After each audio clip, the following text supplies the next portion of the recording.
day one, I spawned into a huge explosion outside. I rushed out to see what was going on. I saw my sensei, Kakashi, and he was fighting the dark ninja, Orochimaru. He stopped fighting and looked directly at me. You stand no chance to defeat me. This world will be taken over once my boss acquires your inner beast. Inner beast? Naruto, run! I will hold him off. I didn't have time to question what was happening, so I started to run as fast as I could. Whoa, I'm so fast.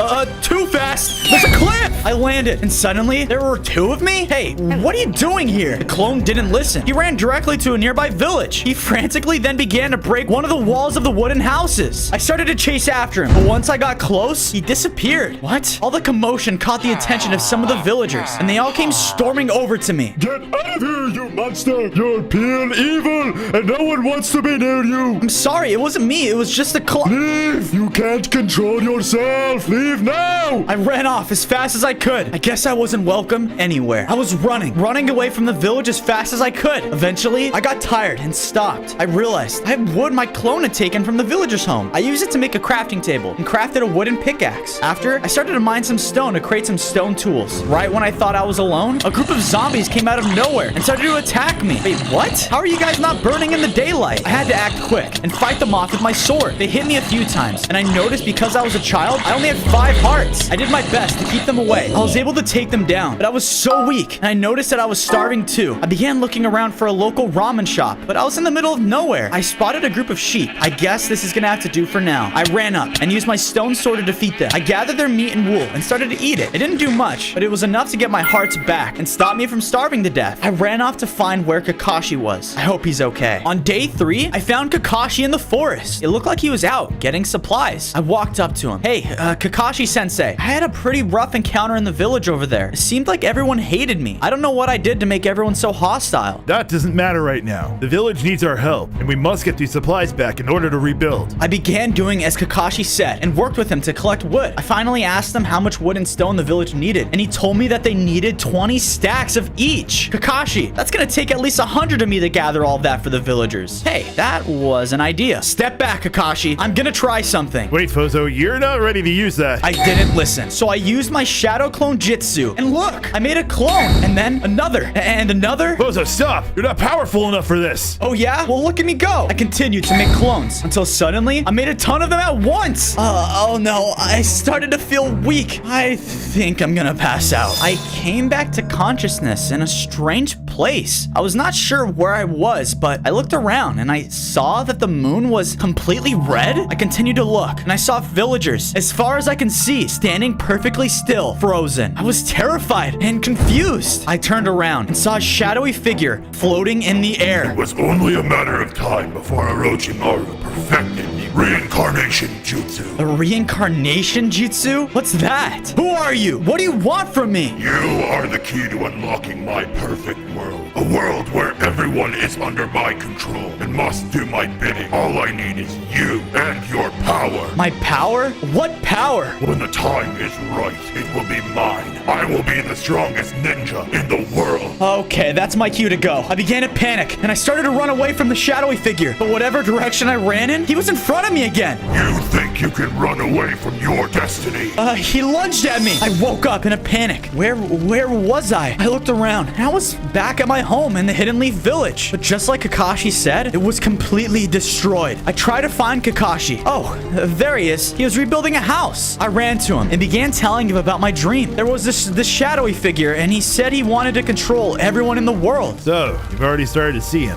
Who, Kakashi? I don't even know what's going on. Madara, I knew this day would come. He told me that he wanted to be the strongest ninja in the world. Well, I want to do that so I could defeat him. Good. He is pure evil and dangerous. So now it is time we begin your training, because if he succeeds, then the entire world will be doomed. We began to train together. Kakashi explained to me the power I had accidentally used was the shadow clone jutsu. I was definitely gonna have to work on controlling it though. He showed me how he controlled it and then sent me off to practice it a few times. After some struggling, I was able to do it on command. Look, Kakashi, I did it. Suddenly, something started to happen, and I grew into an adult Naruto. And look, I had 10 hearts too. After I upgraded, Kakashi and I spent the rest of the day putting all the fire in the village out. We also started to build up parts of the village as well. I even made myself a little home to stay in. That is more like it. I then began to ask him why all the villagers hated me and what Madara meant by my inner beast. In time, you will understand why the villagers are afraid of you. You're too young and not strong enough now. I wasn't happy with Kakashi's answer. I decided to head off back toward the village to find out. On day 6, I arrived at the village that had rejected me. I began searching around for any answers of what my inner beast was or why they had so much anger towards me. I snuck into a villager's house and looked around their chests, hoping to find any clues. I didn't find anything, but I was able to find a bunch of shurikens. These will surely come in handy while I master jutsu. I began to leave the village. As I was exiting, I saw the village suddenly was under attack. It was a raid from pillagers. The pillagers began swarming it and fighting their iron golems. I definitely did not want to be spotted here, but I had no choice. I jumped into action and started to use my sword to take down the pillagers. A ravager started to charge right at me. I had to use my shadow clone jutsu to help me fight. Me and myself were able to take down the ravager and the rest of the pillagers. Once everything was settled, I noticed all the villagers were outside. They all shouted at me. They called me a monster. So I began to leave, feeling even more defeated than I was when I first arrived. As I exited, I was stopped by one of them. She said the other villagers would come around eventually, and they just were afraid. She handed me a map and said if I traveled to the location on it, it would reveal more of my past to me. My past? I thanked the villager and set off to follow the map. On day 7, I made my way toward the location on the map. I should go find some food so that I'll have enough energy for the journey. I used my shurikens on a group of pigs to get some food. These things really do come in handy. I crafted myself a furnace and used it to cook the meat. As I continued to follow the map, Orochimaru ambushed me out of nowhere. Hello, FoZo. I think it would be in your best interest to come with me. We have big plans for you. In your dreams. Orochimaru started to attack me, so I threw my shurikens at him, but he easily dodged them. Those are cute, but you should try mine. He threw his own shurikens at me, and I was able to avoid the first wave, but one of them managed to hit me. Wow. I was really starting to feel funny. Thanks for making that so easy for me. Are these poison shurikens? That's not cool, dude. I woke up and found myself in... What is this? Is this like a lab? How did I get here? I kept looking around, and I saw some of the villagers trapped in a cage. Oh, hey guys, I'll get you out of here.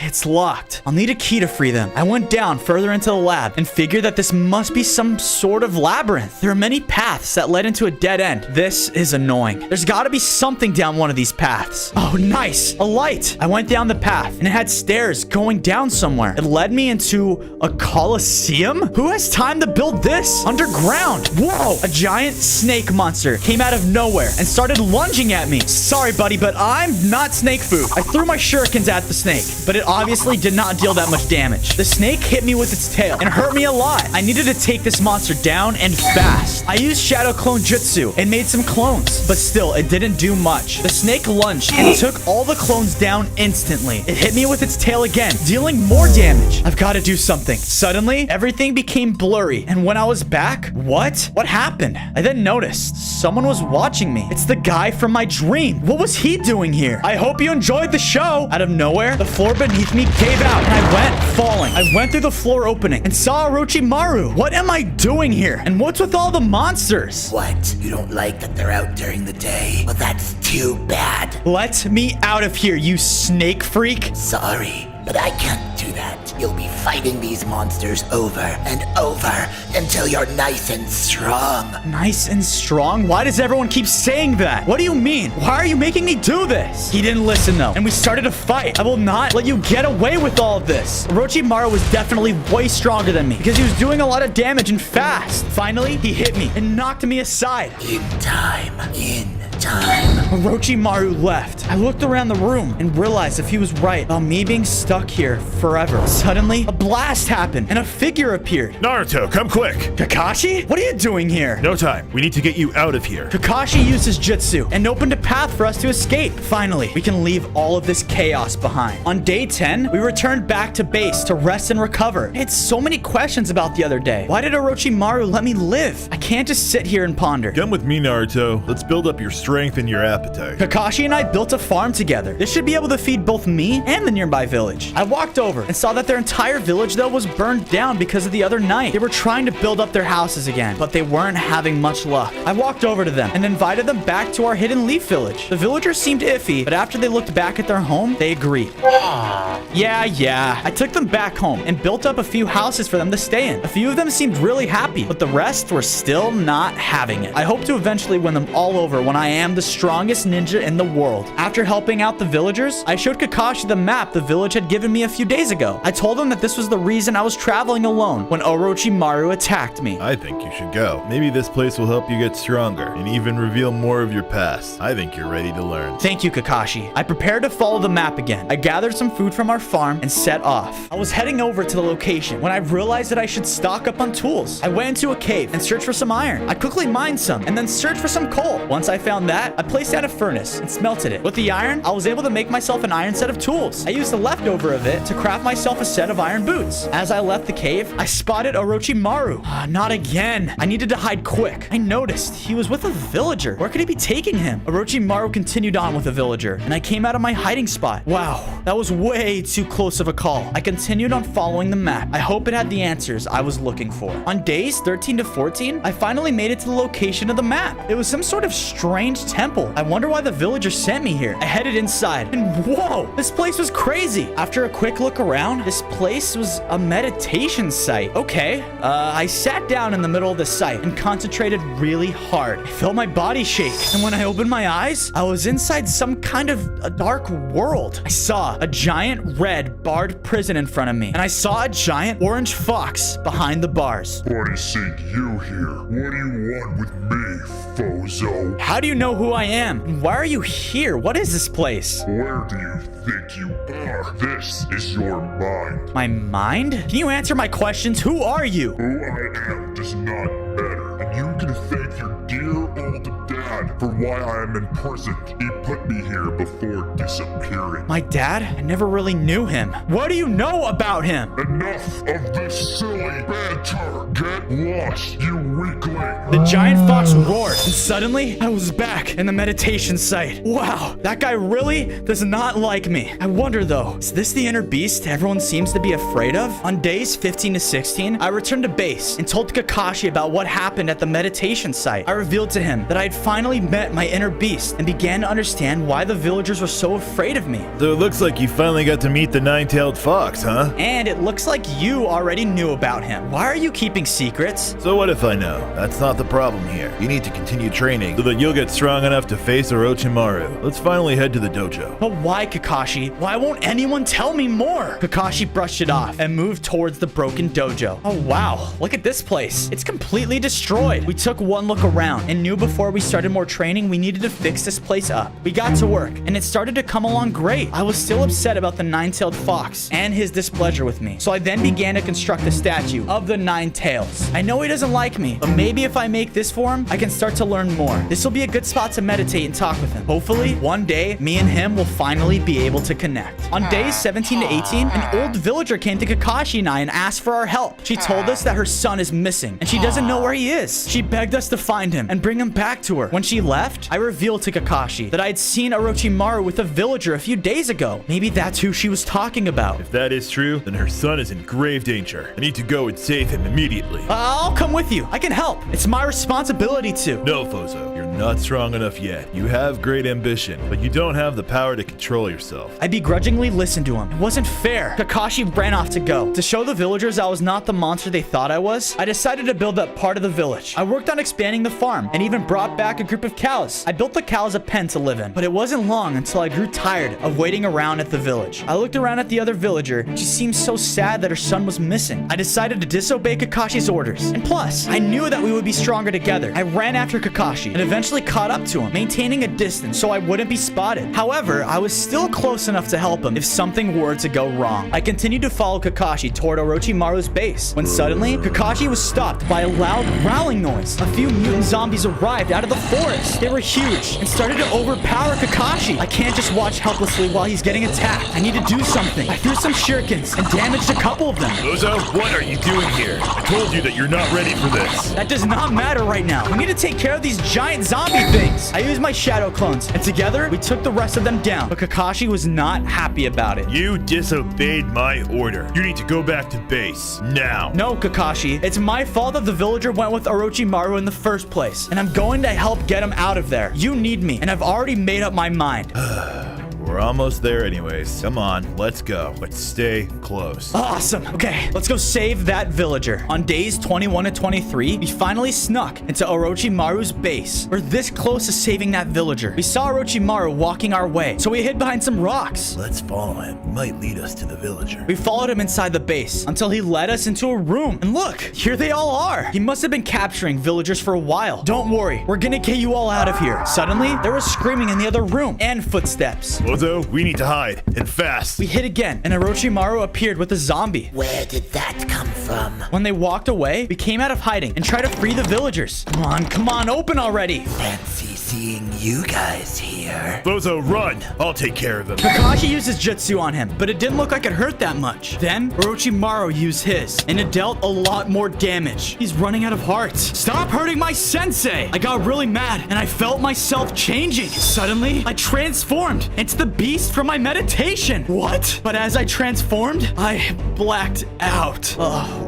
Where am I? Not at Orochimaru's base? Is that? I suddenly noticed the beast from my meditation, and he was destroying the village. Why would he do that? Someone needs to stop him. Right on cue, there was a man who was running towards him. Wait a minute, is that my father? He suddenly summoned a ball of air and threw it at the beast. It must be my father. But who is that other lady with him? My mom. There was also a baby that was near both of them. I think I'm in the past. The beast disappeared as it got close to the baby. This must have been what the beast was referring to. That baby must be me. Suddenly, there was a huge flash, and I woke up back inside our base. Kakashi, you're okay. I had the craziest dream. Happy to see that you're doing okay, FoZo. What happened, Kakashi? Where are all the villagers at? Are they okay? You released the beast inside you, and it used its power to stop Orochimaru. You were out of control. The villagers we saved were grateful, but they were terrified of your power. Great. Now I'm back to square one. I need to control the beast if I want the villagers to trust me again. I went to the statue of the fox and continued building it. I need more answers. After I finished building, I sat down and began to meditate. I knew I needed to learn more about him and what happened with my family. On days 27 to 29, I began to meditate and entered my mind once again, where the beast was held. You again! I need answers. I use a special power inside of me, and I think you have something to do with it. You mean my power, and yes, it was nice to be free once again. Free again? Wait, so when I used that power, I unleashed you? Who do you think defeated all those giant snakes? It surely wasn't you. I thought back, and he was right. It must have been Nine Tails I accidentally unleashed all those days ago. Listen, weakling, I'm the nine-tailed fox. I was created to hurt people, and I would have kept doing that too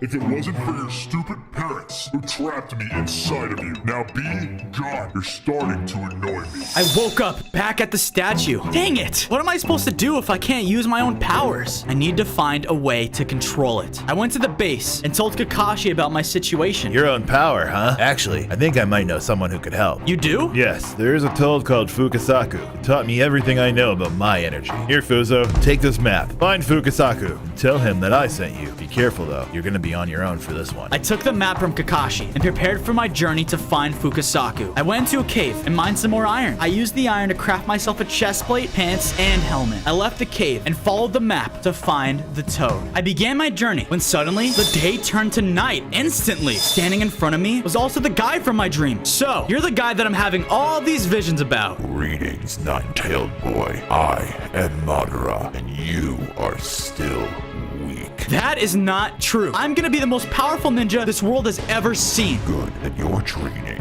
starts now. He began to attack me. He used his fire jutsu, and it dealt some serious damage. I used my shadow clone technique, but it wasn't very effective. Madara used a huge flame, and it took out all of the clones. You are too weak, boy. As long as you don't use the Nine Tails power to the fullest, you will only suffer against me. Am I really gonna have to depend on that fox? Oh well, let's try. I tried to summon the beast from within me, but I was unable to. Well, there goes that plan. He continued to attack me, and I realized I was only down to a few hearts. Continue to grow strong, because once you are, then you will be used to me. I will never help you. He laughed and used his power to send me flying. On days 33 to 35, I landed in an ice biome. I barely have any hearts left, and I know that I need to regain my strength. Suddenly, I was attacked by some strange dog creatures. I didn't have enough hearts to fight back against them, so I began to run. They chased after me, hot on my tail. I was gonna have to try and lose them. I spotted a cave, hoping they wouldn't follow me inside. I watched as the creatures ran right past the cave. Phew,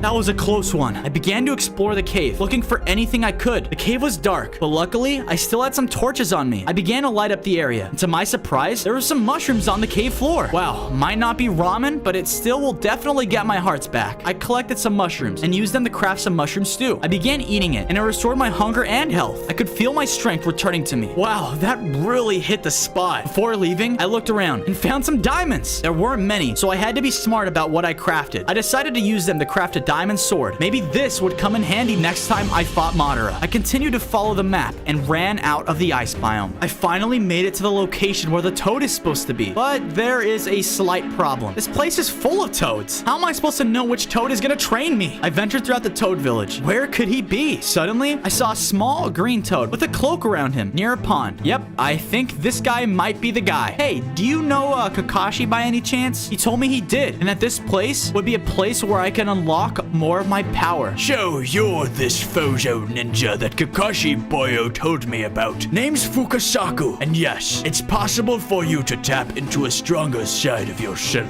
Awesome. What's first? Fighting a giant toad? Some cool new techniques? Meditation. Meditation? You need to meditate at a different location and concentrate. Do that, and you'll unlock your power in no time. Aw, man. You gotta be kidding me. Where to first? He pointed me in the right direction. I traveled to the top of a mountain and started to meditate. I don't feel anything. I guess I should try somewhere else. The next location I went to was a waterfall. I started to meditate in the middle of the waterfall and still felt nothing. I returned back to the pond to talk to Fukasaku. Nothing's working. Is meditation even gonna make me stronger? You need to concentrate your energy if you want to reach your next power. Sage mode. Sage mode? Fukasaku told me to try using one of the shadow clones and meditate with that. Huh, I'll give it a try. I used my shadow clone jutsu, and the clone headed back up toward the mountain. Once there, we started to meditate, and I started to feel a tingling sensation. What's happening? I opened my eyes, and I realized that I was in my next phase. Sage mode. Yes, I finally did it. I can let out my next power, Rasengan. I feel so much stronger now. On days 39 to 41, I thanked Fukasaku and left the Toad Village to go back to base. I arrived at the base and told Kakashi about my Sage mode. Look what I can do now. I went into Sage mode and created a bunch of shadow clones, and with them, I started to expand the base more. Now I can handle a lot of the heavy lifting. That's impressive, FoZo. But while you were away,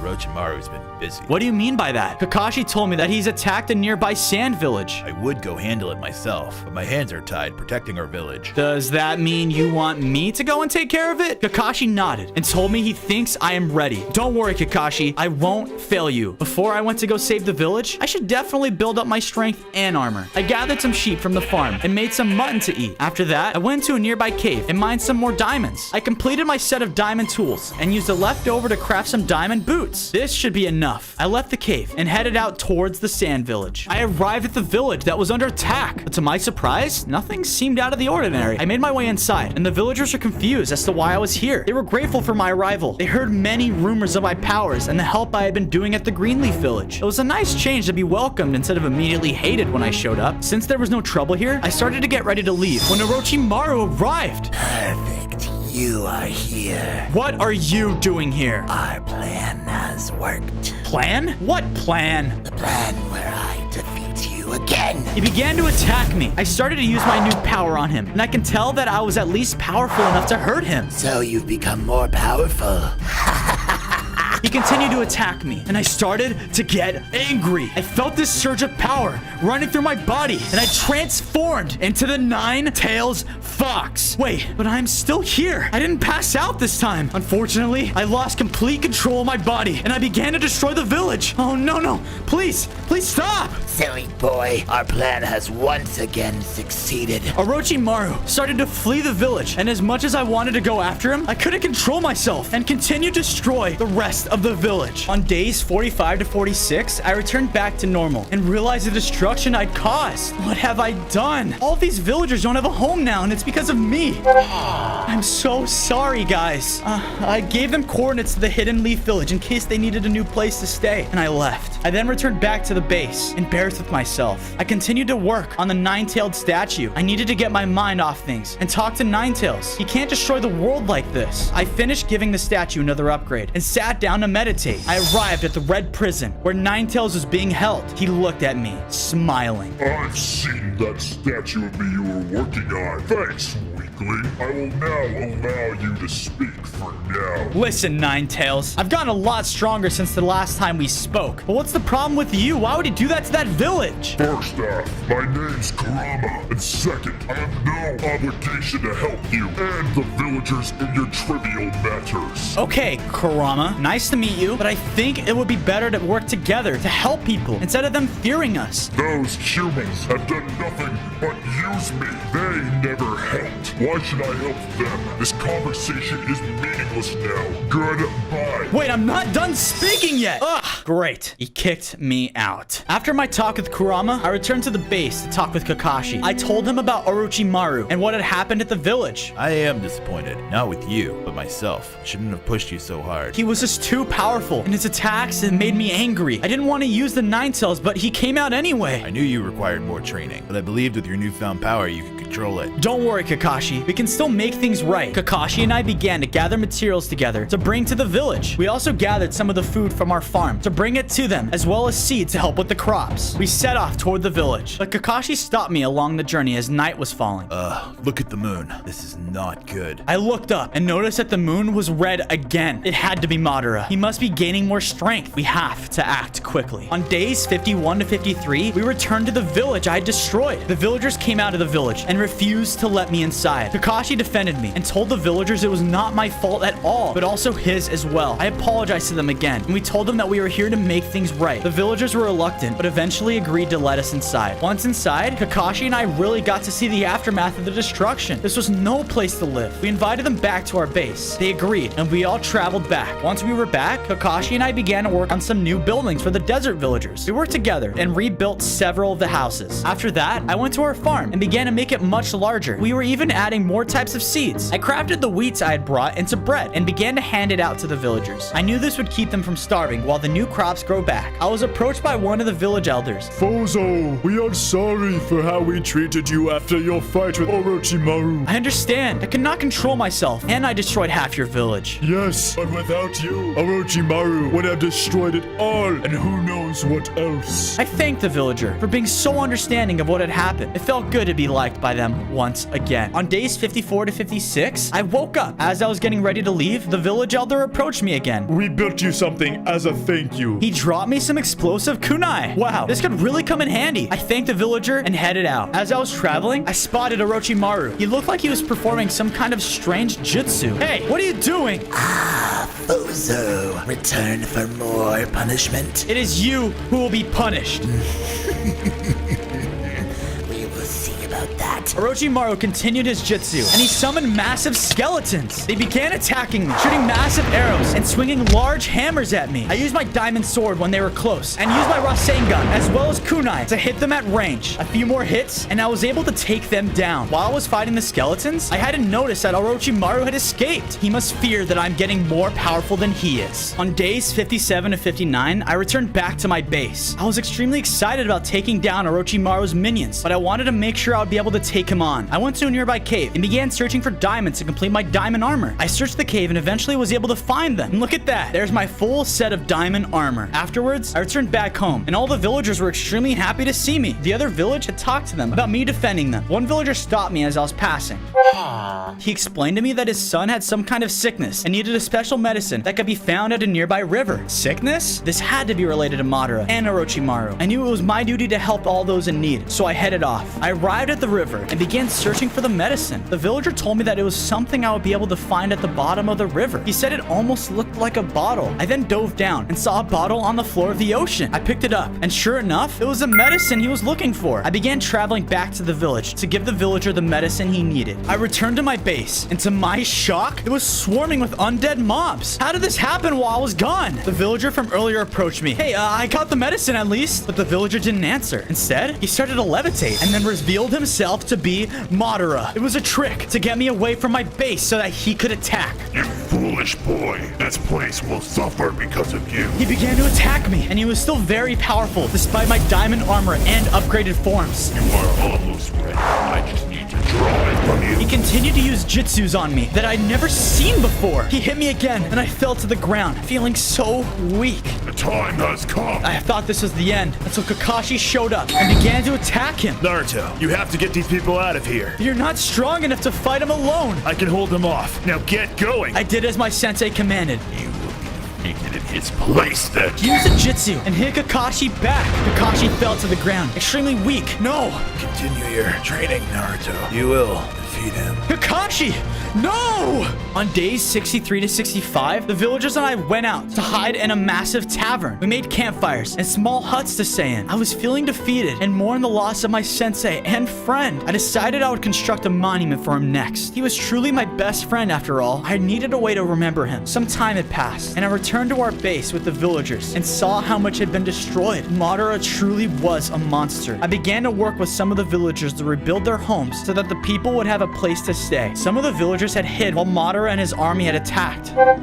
He explained to me that while some were lucky enough to hide away, others were taken. He must be bringing them to Orochimaru and his experiments. I made a promise to the villagers that I would get all their people back. I just need to be stronger and understand how to control my powers. I decided it was time I confronted Kurama again. I worked to finish my statue. I was hoping that this would please Kurama and that he would finally understand I needed his help or the world would be doomed. I was back within myself and walked toward Kurama to speak with him. I hope my statue of you is pleasing. I know why you're here, FoZo, and my answer is yes. I will help you. You will? But why? I thought you hated me. Our relationship is a complicated situation, but I will not stand to see Madara succeed. Kurama and I finally came to an understanding after days and days of the opposite. He told me that we would also need the help of his father, the Sage of Six Paths. If we can convince him to help, we'll definitely be able to defeat Madara. Now close your eyes and meditate with me. After opening Kurama's prison, he and I began to meditate together. Suddenly, he and I were teleported to a new world. It was dark and empty. There was no one in sight until we approached a figure completely cloaked in white. Welcome, FoZo. Your world must be in grave danger if you've come to find me. I told the Sage of Six Paths about the situation going on with Madara, but also the relationship Kurama and I had developed recently. So, Madara is trying to use his hypnosis ability to take control. That's not good at all. So that's what he's planning on doing? He's trying to control everyone and everything in the world with his mind. So, Mr. Six Paths, would you be willing to help us? Alright, FoZo. I'll lend you my strength. Now, close your eyes. I did as he said. I felt a great power rising within me. I opened them, and I was back at my statue. And I had a new suit and felt more powerful than ever. I did it. With this new form, I'll definitely be able to defeat my enemies. On days 69 to 71, I need to save these villagers. I said goodbye to the villagers and ran off as fast as I could toward Orochimaru's base. I arrived at Orochimaru's base and quickly made my way inside. I fought through some of his minions, but they were no match for me at this point. I entered the prison where all of the villagers were being held captive, and Orochimaru was waiting for me. This ends now, you monster. Sage of Six Paths. How is this possible? Because I told you, I would become the most powerful ninja in the world, and you can't stop me. Orochimaru began to attack me with his jutsu, and I realized that I was fast enough to evade most of his attacks. I started to fight back, getting close. This cannot be. I could tell each hit was dealing massive damage to him. He ran off. I almost had him. He was so weak. I was upset that I was unable to finish him, but I looked around at all the villagers who were celebrating my victory. I freed all of them, and we began to travel back home. I made it back to base with the freed villagers, and I was surprised from applause and cheering. I was surrounded by them. All of them thanked me and praised me for saving them. The village elder approached me and said that we should throw a party in honor of me. Really? A party? Yeah, that sounds amazing. Let's do it. Everyone from the Hidden Leaf village entered into my base, and we all started to celebrate. Some of the villagers even gave me some health potions. I can't tell you guys how much this means to me. I'm gonna do what I can to save the world. On days 75 to 77, I was woken up by the sound of screaming villagers. I ran outside, and a villager was running toward my base. He said that the Hidden Leaf village is being under attack by some kind of undead monster. This has to be Orochimaru's doing. I quickly made my way to the village and saw that there were undead everywhere. I used my Shadow Clone Jutsu to make some clones so I can be better at fighting them off. The clones threw explosive kunai at the undead and took down a number of them. All while this chaos is going on, I saw Orochimaru was watching from the exit. These guys weren't as tough now that I had the power of the Sage of Six Paths. I had used my Rasengan technique to take down the rest of the undead monsters. You are next, Orochimaru. He ran out of the village, and I followed him. Where do you think you're going? I followed him right on his tail as he was trying to make it back to his base. He must have realized that he was not getting away because he stopped. There's nowhere left for you to run. Run. I only led you here so that I could finally be rid of you. Orochimaru used a poisonous attack on me. That took a lot of my hearts away. What kind of technique was that? I feel so weak. Yes, FoZo. Soon yours and the Nine Tails power will finally belong to me and Madara. Not if I have anything to say about it. Suddenly, I felt a surge of power, and I turned into the Nine Tails Fox. How is this possible? You can't control this power. I used Rasengan on Orochimaru, and he was taking a lot of damage. This is it, Orochimaru. Say goodbye. I used my final Rasengan on him and dealt the final blow. Farewell, you snake. I transformed back into my normal form, and I made my way from the grassy plains and returned to base. On days 81 to 85, I returned back home. The village got a little messed up from those undead monsters, so I created some shadow clones, and we built back up all the buildings that were destroyed. After fixing the buildings, I noticed that all the villagers were looking terrified at the sky. They told me that even though it's a brand new day, the sky hasn't turned back into day. Oh no, this was just like my vision. Madara, he's powerful. I have to put a stop to him quick. I just hope I'm not too late. While I was searching, I noticed there was a large beam of light that was pointing towards the red moon. Maybe if I follow this light, I'll find him. I ran toward it as fast as I could. As I continued, I got attacked by some rock golems. Rock golems? Why are you guys attacking me? I saw that the golem's eyes were the same color as the red moon. I need to end this now. I summoned some shadow clones to use air blast attacks to defeat the rest of the golems. Man, that was exhausting. I need to gain my strength back if I want to face Madara. I continued my journey and found a field full of sheep. Great. I'm starving. I've killed some of the sheep with my diamond sword and cooked some mutton to eat. When I finished eating, I decided to stay in the field for a bit and meditate. I felt my energy rise back to normal through meditation. On days 91 to 94, I finally made it to where the beam of light was. It was in the middle of a rocky biome. I kept looking around the area and approached a giant tree. It was sprouting something red, just like the red moon. That is far enough, FoZo. Madara, what's this with the big tree in the center of this place? Once that tree blooms, this world will finally be under my control. Well, thanks for the intel. Now I know how to save the world by destroying that tree. I summoned some shadow clones to attack Madara. The clones didn't do any damage. Oh no, the tree's fully bloomed, and he knocked me out of the rocky biome. I landed back inside my base. I looked up at the sky, and it instantly changed from night to day. This is strange.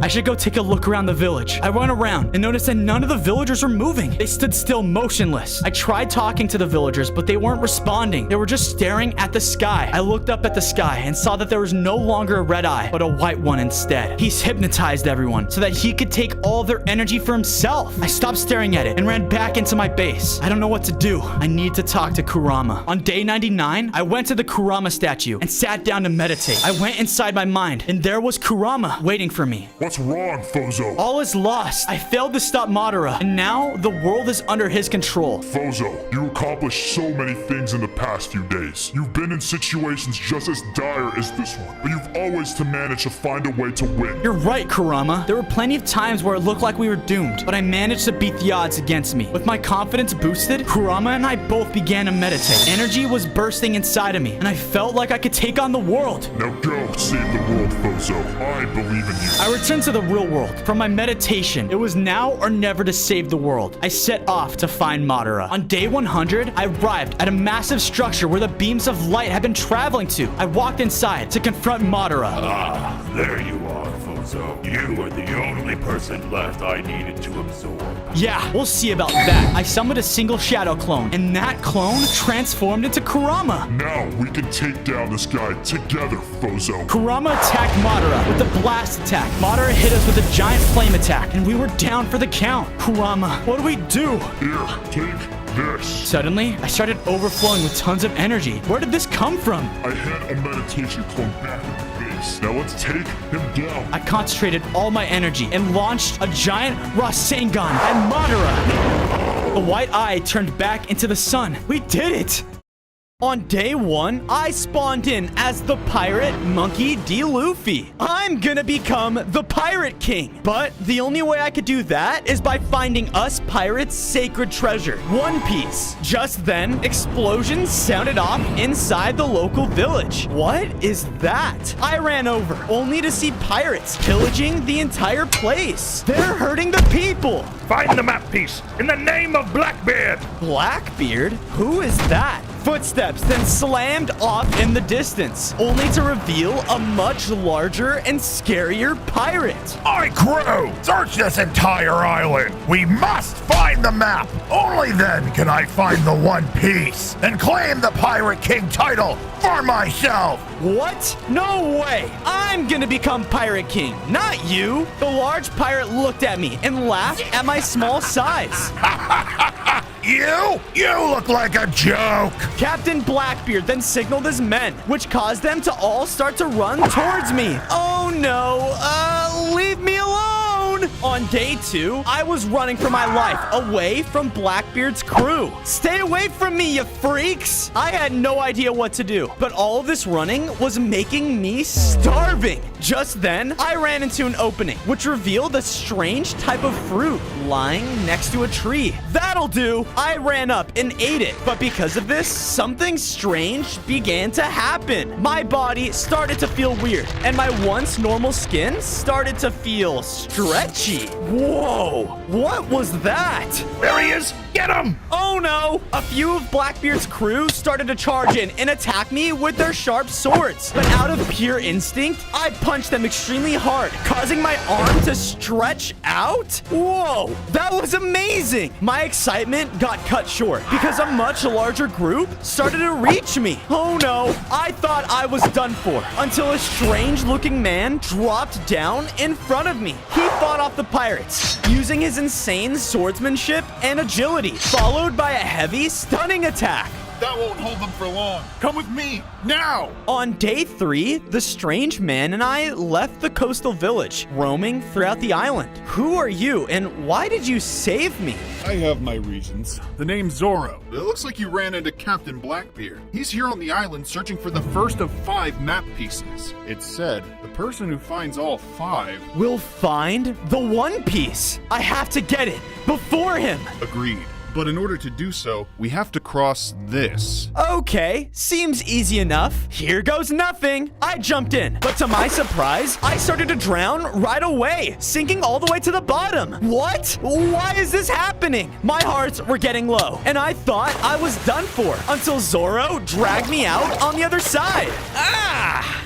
Thanks. Great. It looks like you ate a devil fruit. A devil fruit? There are special types of fruits, granting its eater very special abilities. However, your only weakness is... Water. Wait, so I can't swim anymore? How am I supposed to be a pirate then? My attention then got caught to a nearby mountain as I watched Blackbeard's men scouting through it. The map piece is in here. Oh no, come on, we have to get there before they do. On day 4, Zoro and I scaled the large mountain until we reached the top entrance. It has to be here. The two of us headed deep inside, which led us to a large, luscious cave. Far off on the other side of it lied a map piece. There it is! I ran over out of excitement. Wait, no! Before I got close, a large, scary general faded in right in front of me. Hi? Not so fast. This map belongs to Captain Blackbeard, not to some weak little boy.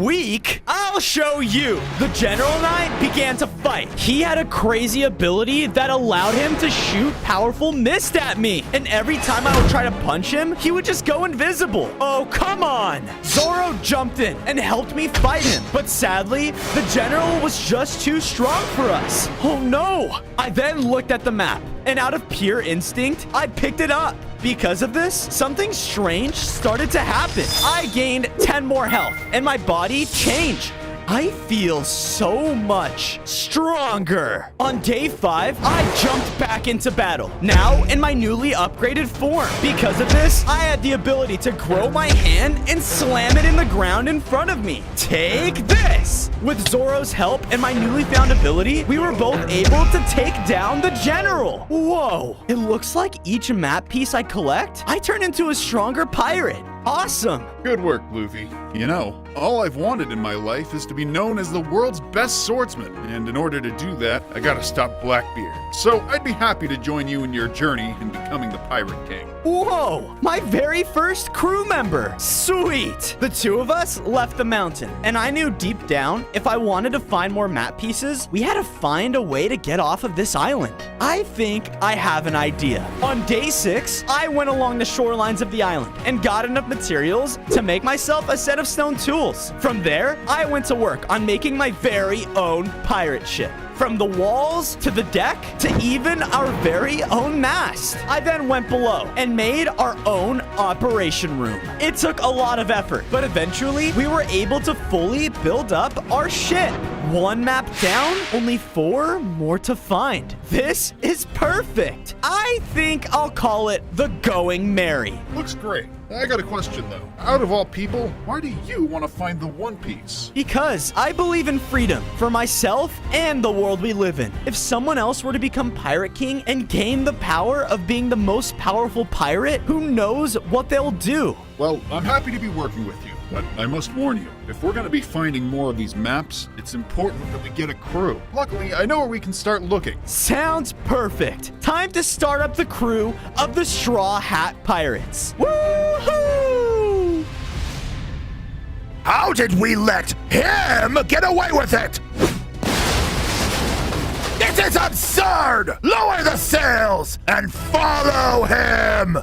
On day 7, we arrived at a brand new island, which held up a much more high-kept city. If we're going to find anyone, it's going to be here. Together, Zoro and I went throughout it, asking person after person to join our crew. Yeah, sorry, pal. Not interested. Sounds dumb. Come on, there has to be somebody. Just then, I heard a loud crash coming from the other end of the city. What was that? I went over to check, and there was a strange-looking pirate being cornered by a couple of Marines. Guys, back off! Or what?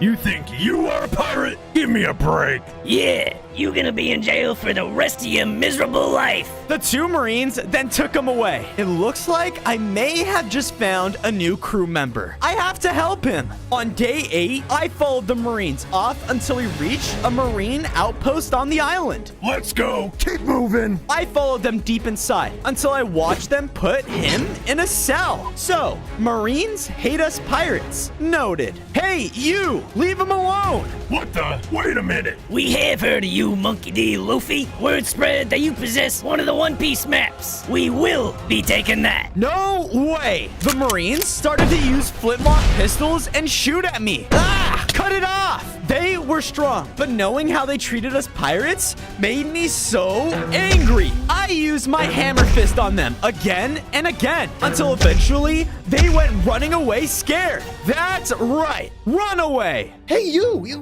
saved me. Why? Because no one deserves to be treated badly, even us. That's right. I am a pirate. Well, at least I'm trying to be. Well, I'm looking to form a new crew to find One Piece. Are you in? You bet I am. I know a lot about these Marines. Word has it that they hold one of the maps that you're looking for. I'll be happy to show you where. On days 9 to 10, we set sail off in the seas, heading straight towards the main Marine ship. This ship is amazing. I quickly went inside of our boat and made Usopp a nice little sleeping quarters right next to Zoro's. As I finished, I heard a yell from outside and realized we were near the Marines. Wait, so the map is in there? Yeah, but you have to be careful. Word has it, their general is very powerful. He's the one that hates pirates. Well, I have to find a way on. Just then, an idea sparked. Okay, guys, back up. Here goes nothing. I stepped back and started to run fast towards the edge of our ship. Then, I jumped extremely high, using my rubber legs as springs. Whoa!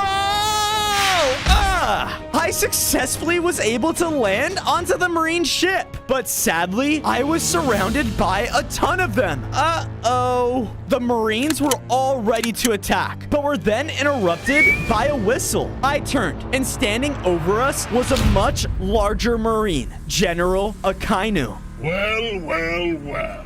On days 11 to 12, I was face to face with the Marine General. Luffy, is it? You're building yourself quite the reputation. The future Pirate King. Well, I'm here to make sure that no Pirate King ever exists again. He then started to hit me with very hot lava attacks. I knew deep down I was not strong enough to take him on. I need the map. I used my punch and pushed the Marines aside, allowing me inside of their ship. I ran corridor after corridor until finally I was met with their main operation room. Sitting in the center was another piece of the map. There it is. No!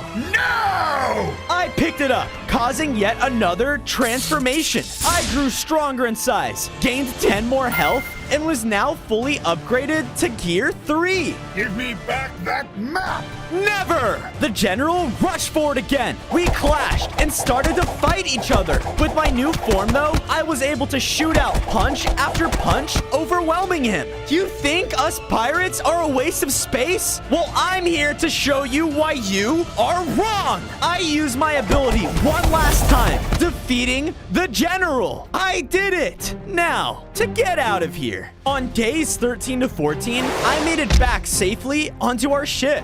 There you are. You're lucky to be alive after that recklessness. I'm sorry, but whatever it takes for us to find One Piece. I then went into our operation room and placed the second map down. This connected the two. The entire ship then began to rumble, and a huge blast of gold aura shot out throughout the seas. Whoa! Oh, these maps are no joke. We have to be careful. We can alert other pirates every time we place one. Yeah, you're right. We set sail deep within the ocean until we saw smoke in the distance. What is that? I took a closer look and realized it was a destroyed fisher ship next to one that was much larger. Oh no, it's Blackbeard. On days 15 to 16, skeleton pirates were fighting against Blackbeard's crew, but unfortunately for them, they were losing. Enough of this! Blackbeard then used an insanely powerful ability and took down most of them in one hit. Please, sir, have mercy. Mercy? Do you know who I am? Soon enough, I will be the Pirate King. And when I am, all you pathetic pirates will work under me.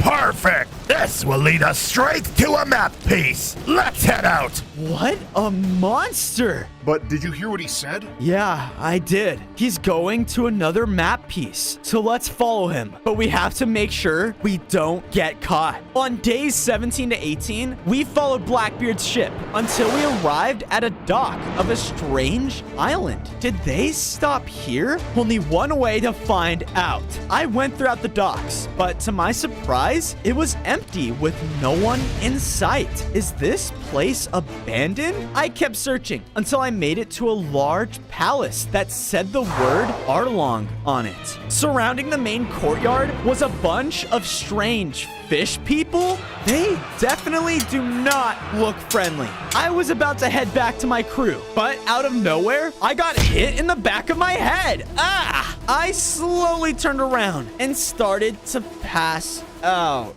On days 19 to 20, I woke up inside of a strange hut. Where am I? What are you doing on this island? My name is Luffy. I'm a Straw Hat pirate in search of a map piece. Wait, so you're not with them? Huh, follow me. Wait, with who? I followed her until she led me to a clearing, which showed a sad village below us in a valley. What is this place? This place? This is my home, or at least it was. A place filled with pure joy and happiness, filled with free people, my people. But one day, Arlong and his fish crew arrived, overthrowing everything. They overtook my people, making us all pay a stupid fee just to live here. Now, we might as well just be prisoners. That is horrible. horrible. All I want is to free my people, to have my village met with the justice of freedom. The only way I can do that is by taking down Arlong and his men. And why are you telling me this? The girl then pulled out an item. Wait, is that a map piece? But how did you... That is not important. What is if you help me get what I want, young pirate, then I will help you get what you want. Do we have a deal? Yeah, deal. Perfect. My name is Nami, by the way. Now let's head out. On days 21 to 23, Nami and I were sneaking inside of Arlong's palace, Arlong Park. Wow, he even named this place after himself. As we entered the courtyard, I saw more of the fish people yelling at the island's residents. But please, I don't. Either you pay up or I'm met with iron bars. You choose. They are terrible. We made it to a narrow path, surrounded by water. If I fall into this, I'm toast. As we were walking across, I couldn't help but think where Blackbeard was throughout all of this. Did he miss the island? We reached the temple entrance, sneaking right past Arlong's guards. Perfect. We went up floor after floor until finally arriving at the top. Sitting there, far off on the opposite side of the room, was a fish person much stronger and larger than the rest. Arlong. On days 24 to 26, we were right in front of Arlong, the fishman. What is the meaning of this? You're not welcome in this place. Your time of taking control of my island is over. I'll give you one chance. Step down. Never! This stupid place and all the people that live in it will never know the feeling of freedom ever again. Then have it your way. I rushed in and punched him, knocking him into the wall. This made him very angry, causing him to use special water abilities right at me. Ah! Since I was weak to water, it was hurting me a lot. I then thought back to Nami's people and knew how much this meant to her. I can't let her down. I can't. I started hitting Arlong harder than ever before. He was getting hit punch after punch. Although his sharp teeth was very challenging, I knew what I was fighting for. I finally used my hammer fist, building it up harder than I ever had done before. Take this! I slammed him down into the ground, breaking all of the levels below me. Arlong was defeated, making Nami's island free again. We did it! On days 27 to 29, Nami was happy that her home was freed from Arlong. Thank you so much, Luffy. I think I owe you something. Just before she was about to throw the map, a large explosion bursted through the wall, causing her to drop it. I looked over, and standing there in the wreckage was Captain Blackbeard. Oh no. You idiot! Did you really think I would let you take another piece from me? You tricked me. Give that back. Before, I was amused by your fun little dream. But now you have proven to be a pain in my side. I think I'll just kill you and your little friend here now. Stay away from her. I rushed in and tried to attack him, but with one dark magical hit, he blasted me away. Ow. I feel so weak. He was about to attack me one last time, but his crew members stepped in. Captain, the fish people, they're attacking our ship. Take this as a message, boy. Stay out of my way. Blackbeard left with the map, and I felt nothing but defeat. On days 30 to 32, Nami and I made it back to the ship, feeling weaker than ever. Captain, what happened? Blackbeard, he got the map. We can't let him get away. Nami then put down a special compass right next to the steering wheel. What are you doing? You helped me free my people, and for that, I will join your crew. I am an excellent navigator, and using this, I will do what I can to track down Blackbeard. Excellent! But we're gonna need a plan on actually getting it back from him.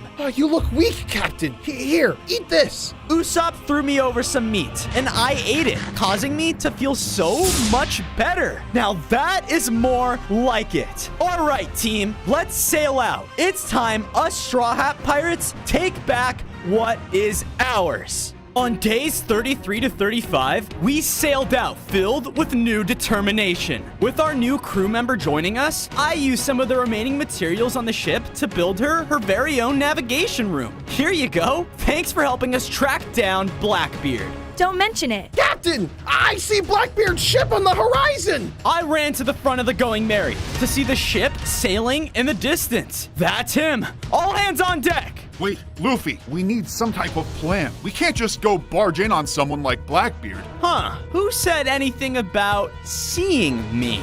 On days 36 to 39, I use my rubber skin to shrink myself down to miniature size. Now I can sneak on his ship. I climb the ladder, and whoa, everything looked so massive. Okay, just stay calm. Focus. Where would I keep a map piece if I was Blackbeard? I moved around the deck, looking for a way down to the lower rooms, but there were pirates everywhere. Coming through, got a whole pile of gunpowder. Don't step on me. Okay, just breathe. There, a door. I ran as fast as I could towards it, but out of nowhere ran out Blackbeard. Oh no, I gotta hide. All right, men. I have decided that with this map piece in hand, we are as strong as ever.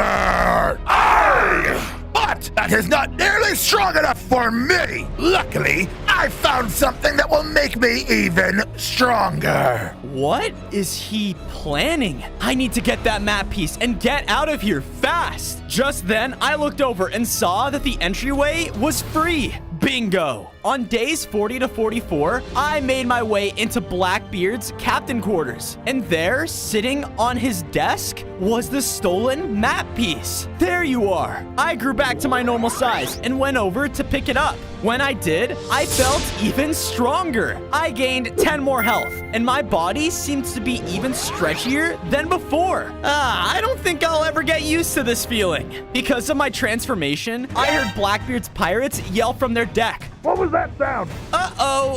Time to go. I quickly shrunk back down and ran out of the room, just in time before Blackbeard can see me. Who's in here? What? What? No. Where'd it go? Where'd it go? Ah! Captain, what's wrong? Shut it! Lay in a new course for our ship! It's time I initiate my new plan! I will become even stronger, and when it's time, I will take all the maps from Luffy myself! On days 45 to 47, Zoro helped bring me back to the Going Merry safely. Nice job, Luffy. Thanks. From there, I went over to our operation room and added the third map piece, causing yet another huge burst of gold aura to spread around the ocean. Yes, I knew it. You knew what? With all of these map pieces combined, it looks like it's pinpointing us to a specific island. If my calculations are correct, that is where our next map piece is located. Wow, that's amazing, Nami. Yep, Alabasta Island. That's where we need to go. You hear that, Straw Hats? Make way for Alabasta Island. On days 48 to 50, we sailed the Going Merry far out until we arrived at the island. Whoa! It was nothing less than a beautiful desert, which held a large empire within it. Watch the ship. I'm gonna go find the next map piece. Good luck!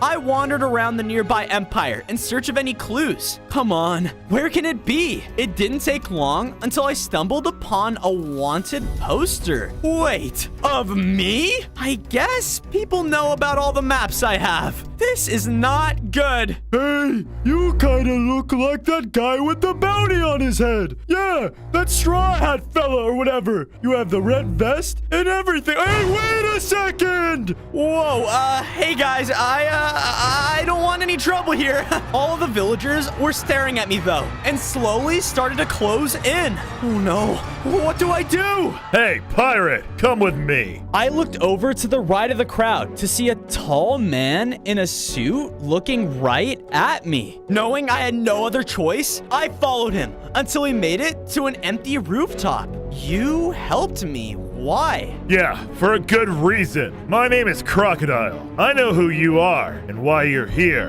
and I'm here for the same reason. The map piece. Precisely. I know where it is, and with your help, we can find it together. On days 51 to 53, I decided to team up with Crocodile. We traveled deep into the Alabasta Desert until he led me to the front of a large sandstone structure. Whoa, a pyramid? We continued forward through an entryway into a tall, ruined room. You see that door over there? That's gotta be the way in. But I think the only way to open it is up there. I looked up and saw weird parkour leading up to a colorful platform. But sadly, some of the platforms were broken, making it impossible for a normal person to make the jumps. I'm guessing that's why you needed me. All right, stand back. Because of my newly upgraded form, I was able to shoot my arm out of my body like a grappling hook. Ah! Whoa, this thing is awesome. And because of my rubbery body, I could get up to the top with ease. I did it. When I reached the top, I saw a lever. And once I flipped it, the entire room began to shake. Did it work? The doors were now opened, giving us entry inside. Huh, well, it worked. Let's go.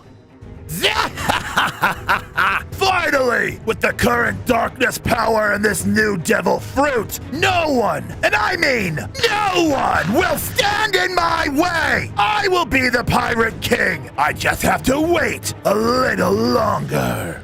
On days 54 to 56, I walked with Crocodile into the largest chamber of the sunken pyramid. There was a long, thin walkway, and the room was filled with water on either side. There it is. I looked up to see that the walkway led to a platform, and sitting there was the fourth map piece. We did it! We?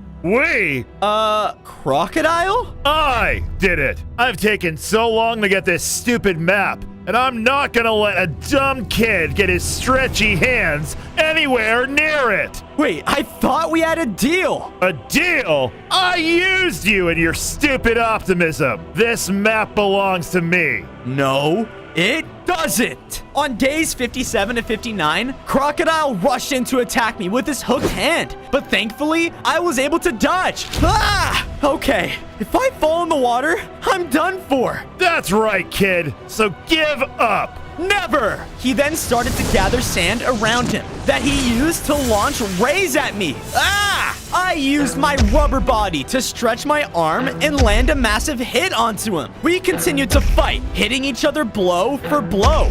Ugh, stupid kid. I bet you don't even understand what it means to become a pirate king, do you? Once I kill you, I'll rule this island, and the whole ocean will be mine. Even your stupid crew. His words frustrated me, and I felt my rage building in my body. What's the point of being Pirate King if you don't have a crew to share it with? As he was about to strike me with one final hook attack, I fueled my hammer slam that knocked him back into the water. Hiya! No! Crocodile sank, defeating him for good. From there, I walked up to the platform, holding the fourth map piece. I picked it up, and I felt my body become much stronger. Because of this, I gained 10 more hearts, and now I can harden parts of my body, allowing my fists to turn into steel. Sweet! With this, I only need one more map piece. On days 60 to 63, I made it back safely to the Going Merry and went straight to my operation room. And just like that, another map piece collected. Another large blast of energy shot out around the ship, and the piece fit right into place. Yes! No. Ah, I see you're hungry. Here, eat this. Usopp threw another meal at me, and I ate it. Hey, thanks. As I had my last bite, clouds started to form over our heads. Oh no. A storm is coming. Rumbling filled the skies, led by a large lightning blast hitting directly onto our deck.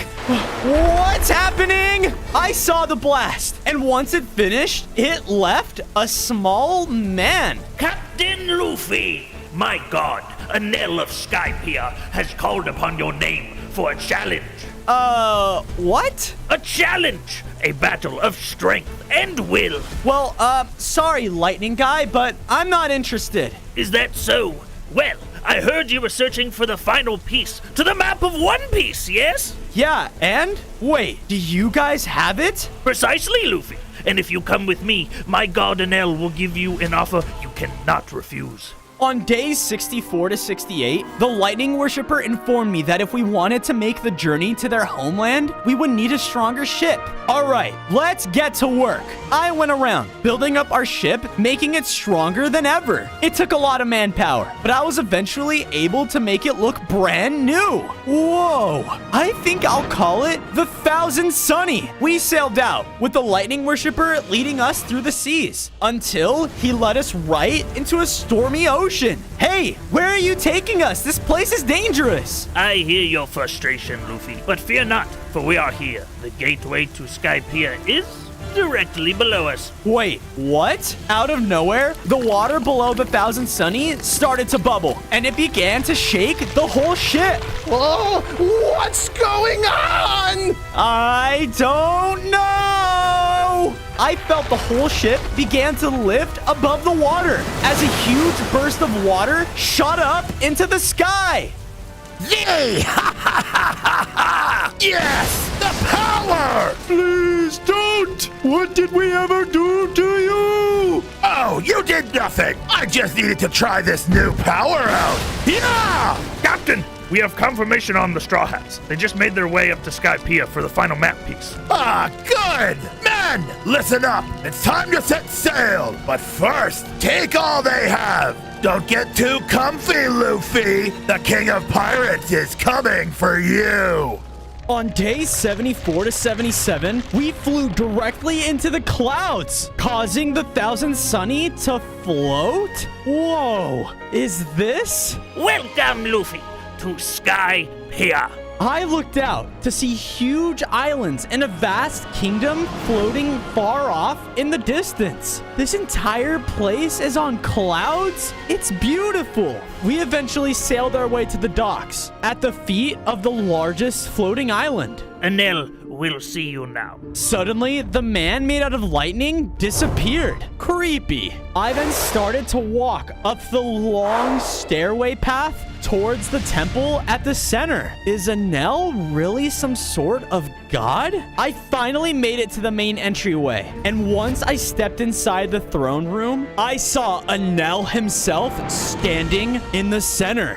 Hello, Luffy. It seems you decided to take me up on my offer, though I don't know why. What does that mean? Do you not know? I am a god, both here in the clouds and the sea down below. Right. Well, I do accept your challenge, Enel. Anything to obtain the final map piece so that I can find One Piece. Good, but be warned, you won't make it out alive. On days 78 to 80, I followed Enel to his temple's courtyard as a storm started to form above us. I looked above the arena, and there it was, the final map piece. I can't let my team down. Feel the wrath of the lightning god! What? Enel then began to float and shortly blasted a bolt of lightning straight at me. Ah! We fought back and forth, each doing our best to be victorious. No, he's so strong. He used his lightning abilities to teleport at will. I couldn't even hit him. He then followed up with an attack at a blinding speed that knocked me down to just a few hearts. Ah! So, this is supposed to be someone who wishes to be king of the pirates? What a joke! As Enel stood before me, charging the final attack, I braced myself as my whole body tensed up. I'm gonna die. Is this it? Go get him, Luffy! We all believe in you! Go show this god what it means to be a real pirate. My crew, they believe in me. I stood face to face with him as he was about to release his final hit. You don't scare me. I will be the king of the pirates. As Enel released his attack, my body exploded with a burst of speed, dodging around the bolt. And with all of my strength, I delivered a bunch of punches at once. Hi-ya! Wait, what? No! I defeated Enel in one final hit. Yes! I went over and picked up the final map piece. Because of this, I felt my body fully accept the powers of my devil fruit. I gained 20 more health and felt as strong as ever. Now we can find One Piece. On days 81 to 85, I returned back to the ship in the regular ocean, feeling nothing but proud. I went and stared at our unfinished map on our wall. It's time. I placed the final map, causing something huge to happen. One last golden aura blasted out, but now the entire ship began to shake as well. What's happening? The map began to glow and fully revealed the final location, right in the center of the world, in a place called Laughtail. Yes, I did it! As the glow faded, a ghostly figure emerged from behind me. Yes, you have, me boy. What the? Who are you? Why, I'm the great pirate king, Goldie Roger. Have you never heard of me before? Wait, you are a legend. You are said to be the one who hid One Piece. Precisely. And if I'm being honest, I'm impressed that you managed to find all the pieces of this map. You and your constant optimism. You seem more than worthy of becoming the Pirate King. Thank you. You have no idea how much that means to me. Of course. Make me proud. Make all of us pirates proud. Goldie Roger then vanished, and I knew that I couldn't let him down. All right, crew, set sail. But out of nowhere, a huge explosion happened. Ah! I looked over, only to see Blackbeard and his entire crew boarding our ship. On days 86 to 90, Blackbeard's crew was face to face with mine. What are you? Silence! You have any idea how excited I was for this day to come? To watch your excitement grow, only to take it away from you! I won't let you take my maps! Well, it seems like you don't have a choice. Like I said from the beginning, you are nothing but a joke! Attack! Blackbeard's crew didn't waste any time and immediately went throughout our deck and started to attack my crew. Leave them alone! I jumped into the fight and began knocking the intruders off the deck. Aye! We can't let them take the maps. Captain, look! I noticed Blackbeard heading straight for the map room. No! I tried to rush after him, but his men kept throwing themselves at me to slow me down. There was a flash of light from the room as Blackbeard then reappeared. I have the maps! Destroy the ship! No! I charged in, heading straight for Blackbeard, but he used a new crazy earthquake ability that sent me flying back. Ah! Him and his men then jumped back to their ship. Low on hearts, with a damaged home, all I could do was watch as Blackbeard sailed away towards the One Piece. On days 91 to 94, all I felt was defeat. He did it. Blackbeard really did it. I walked throughout my ship, and everything we worked for all seemed to be for nothing. Are you guys okay?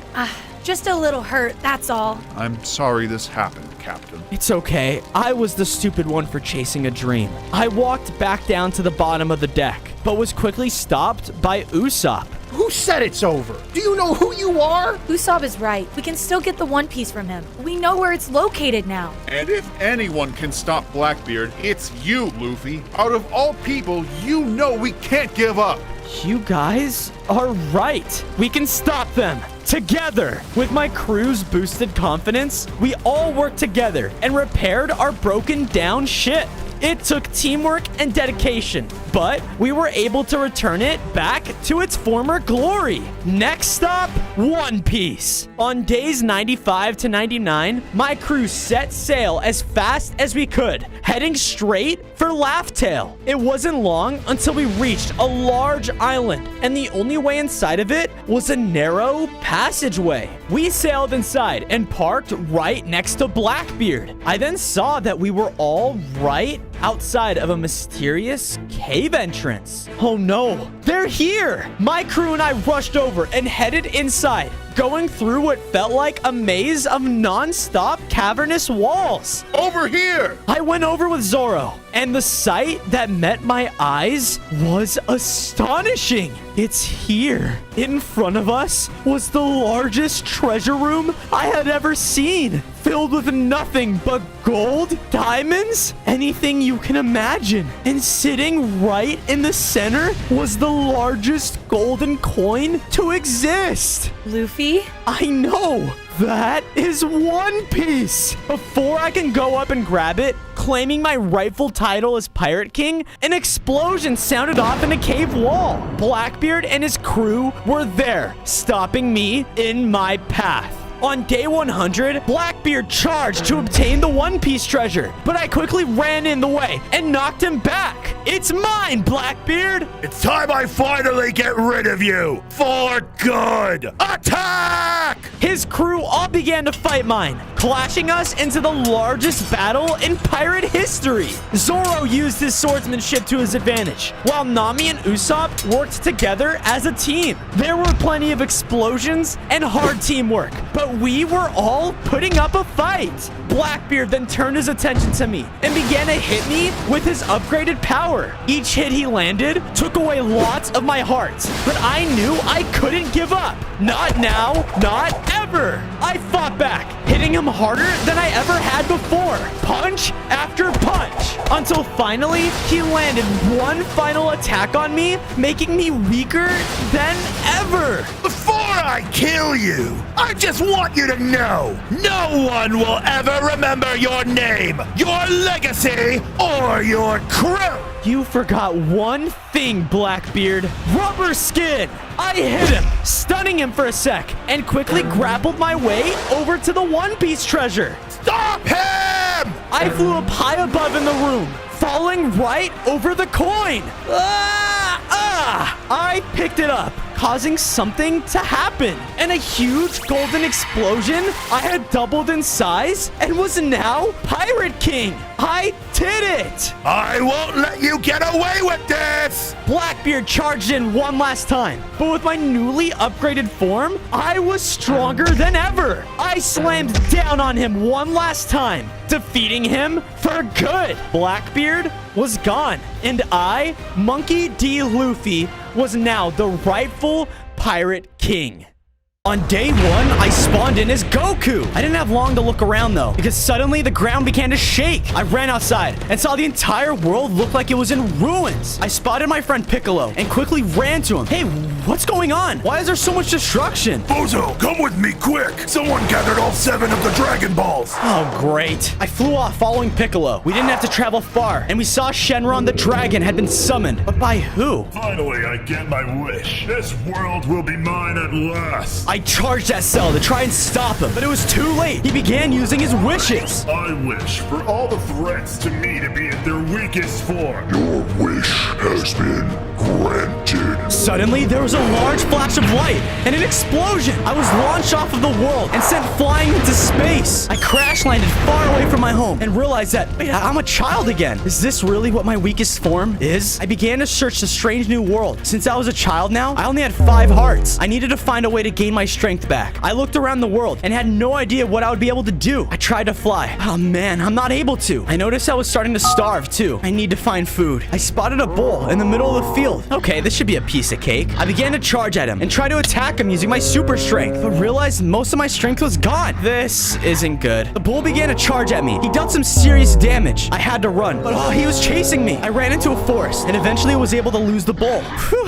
that was a close one. Since I didn't have my strength, I knew that I was gonna need to find some other way to get stronger. I began to chop some trees down and used the wood to create a crafting table. Afterwards, I crafted myself a set of wooden tools. Hopefully this can help me regain my strength. I set off to find my friend Piccolo. I just hope he's not in his weakest form as well. On day 3, I traveled throughout the night and eventually came across a village. I saw Piccolo was there. He was fighting a dinosaur. You beast! You will not harm this village anymore! I stepped in to try and help, but the dinosaur turned on me and knocked me back. I was far too weak to fight against him. Don't worry, FoZo. I have this handled. A few more hits, and he took out the dinosaur. Piccolo, I'm so weak, but I don't think I'm gonna be stuck in this form forever. I can sense that your power is still within you, FoZo. You must train to regain your strength. Piccolo took me inside the village and began to cook some of the dinosaur meat. He gave me the meat and told me to eat it. I did as I was told. After eating, I was starting to feel much stronger. Wow, I guess I was just hungry. Thank you for that. I really needed it. Thankfully, even though I was reduced to my weakest form, Piccolo was still at full strength. I guess Cell didn't consider him as much of a threat as I was. It was getting late though, so I decided to rest in the village for the night. On day 4, I woke up and asked Piccolo if he knew any way I would be able to gain my strength back. The easiest way for you to regain your strength in this form would be to acquire a weapon. I remember when I originally began my training as a child. I always used my trusty bow staff. That's my next goal. I'm gonna need to recreate one in order to fight. That's a great idea, FoZo. Before that, I was going to need a place to stay. The village was crowded, so I wanted to create my own base. I found a nice place close to the village to start building. I began to build myself a small shelter and crafted a few chests with the leftover wood. I wanted to be close to Piccolo. I knew I would need him in case of another attack. Once my base was finished, I set off to mine stone. I gathered as much of it as I could and returned to my base. I used some of the stone to craft some furnaces, so when I found iron, I would have a place to smelt it. I heard a large rumbling in the sky though, and wondered if that was Cell. I know I need to stop him, because who knows what planet he plans on destroying next. I then used the remaining stone along with some of my leftover wood to craft myself a stone set of tools. And look at that, I even made myself a stone bow staff. Now I had the weapon I needed to begin my training. On day 5, Piccolo woke me up and told me that we were going to go train. The best way for you to become stronger is to fight stronger opponents. So I need you to go into the jungle and fight a beast in there. All right, sounds good. You're coming too, right? No can do, FoZo. You need to do this on your own. Are you sure, Piccolo? What if this doesn't even make me stronger? Piccolo insisted. I left for the jungle, and when I arrived, a herd of sheep was being attacked by a jungle cat. Hey, leave those sheep alone. I attacked the jungle cat using my wooden bow staff. The jungle cat took some damage, but wasn't going down. I was starting to get angry. Leave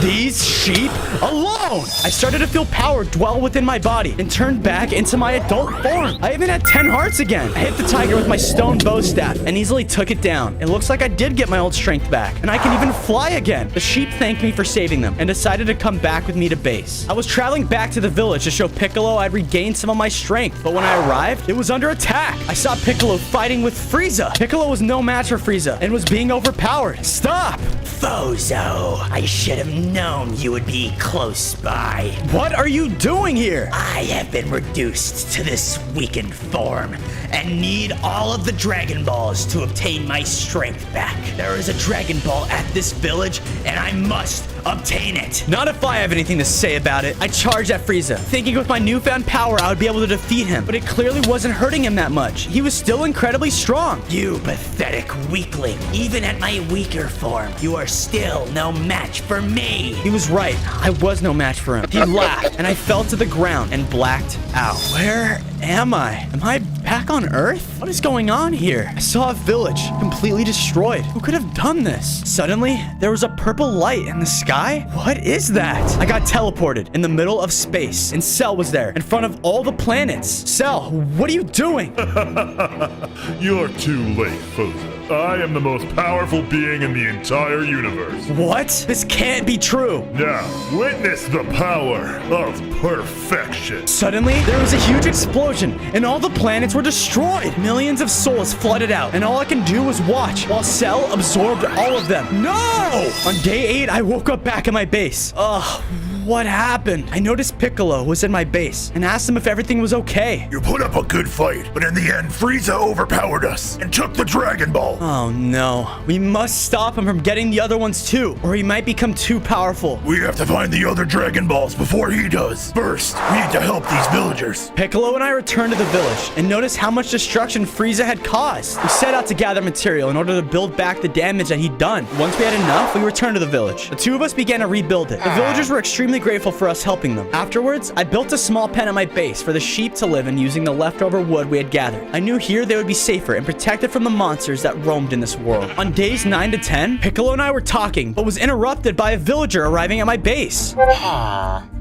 The villager explained that another village had spotted Frieza traveling toward a snow biome. They believed one of the Dragon Balls is located somewhere there. I thanked the villager and knew where I needed to go. I told Piccolo to stay and take care of the village while I located the Dragon Ball. Before I left, I set off toward a nearby cave and began searching for iron. I didn't have to look very long before I found some. I smelted the iron and then used it to create an iron pickaxe as well as an iron bow staff. This should help me in case I have to fight Frieza for the Dragon Ball. With the leftover iron, I also crafted a bucket. I'm definitely gonna need this when I start a farm at my base. There's only one thing left to do though, so I flew off toward the ice biome. I arrived in the snow biome when I spotted a group of people fighting. I flew in closer and realized it was Vegeta. He was fighting off with two of Frieza's henchmen. If it isn't the weak FoZo come to save the day. You stand no chance. Vegeta and I began a fight against the duo. I used my bow staff to hit them, and I can tell it hit much harder than my stone one. These guys were nothing compared to Frieza. Eventually, I was able to take down one of them. Vegeta and I ran at the final henchman and made quick work of him. I had it handled. I didn't need your help. Yeah, you can say that, but you looked like you were getting overpowered. It seemed like it was the least I can do, alright? But hey, look, I'm looking for the Dragon Ball that's located in this biome. Seems like we're both looking for the same thing. Vegeta told me that he tracked the Dragon Ball to an ice castle, and it wasn't too far from here. The two of us flew off toward the castle. On days 13 to 14, Vegeta and I went inside the castle, and it was completely covered in ice. There was an earthquake within it, too, and we heard explosions in the distance. We need to keep going. We went deeper into the castle, and the explosions got louder. Suddenly, the earthquakes and explosions stopped, and it was completely quiet. We made it to the end, and Frieza quickly flew past us and out of the castle. Get out of my way! I wonder what his problem is. The Dragon Ball was right there, but there was a giant armored knight guarding it. So that's why Frieza was so scared. Vegeta and I attacked the knight, but the knight took no damage. The knight swung his axe and knocked me back away from him and Vegeta. That swing took more than half of my hearts away. I watched Vegeta attack the knight, but he couldn't deal any damage on that thing either. The knight knocked Vegeta back with his sword. He was going to defeat us. I used my bow staff and quickly hit the knight in the back, defeating him.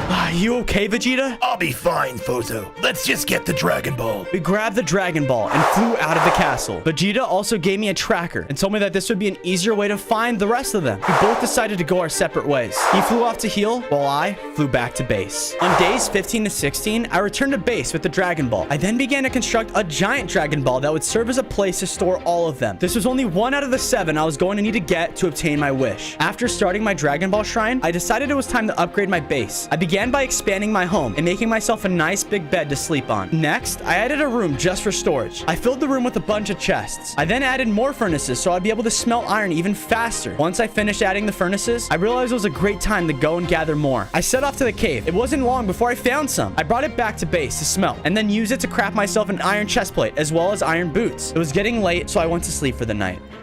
I will consume you. With your power, I will become unstoppable. We have to split up. If we are together, it will be easier for him to get the both of us. You're right. On days 17 to 18, Piccolo returned to base and informed me about Cell. He told me that Cell is hunting down androids 17 and 18. Oh no. If he absorbs those two, he'll be back to his perfect form. I started to leave the base, but Piccolo flew in front of me. And where do you think you're going? To go and stop Cell. He can't catch those two. You need to focus on getting your strength back, FoZo. I'll find androids 17 and 18.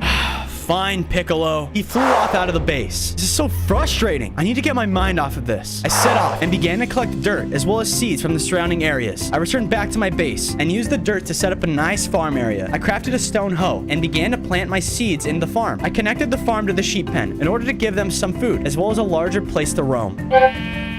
I was hanging around my base when suddenly the Dragon Ball tracker began to go off. It had located another Dragon Ball. I quickly gathered some of my stuff and flew off to find where it was. I was flying across biomes, continuing to follow the tracker when I came to a massive mountain biome. The tracker started to go off like crazy. I must be getting close. I didn't want Frieza sneaking up on me and attacking me again. I didn't think I would be any match for him still. I flew around the mountain. Once I reached the top of it, I noticed someone was waiting for me. It was Cell. What are you doing here? The same could be asked of you. I tracked one of the androids I needed to this location, but I lost his trail. You are almost a better find. Cell began to fly at me, and I flew towards him. We clashed, causing a massive explosion. Cell looked down on me. I hadn't hurt him at all.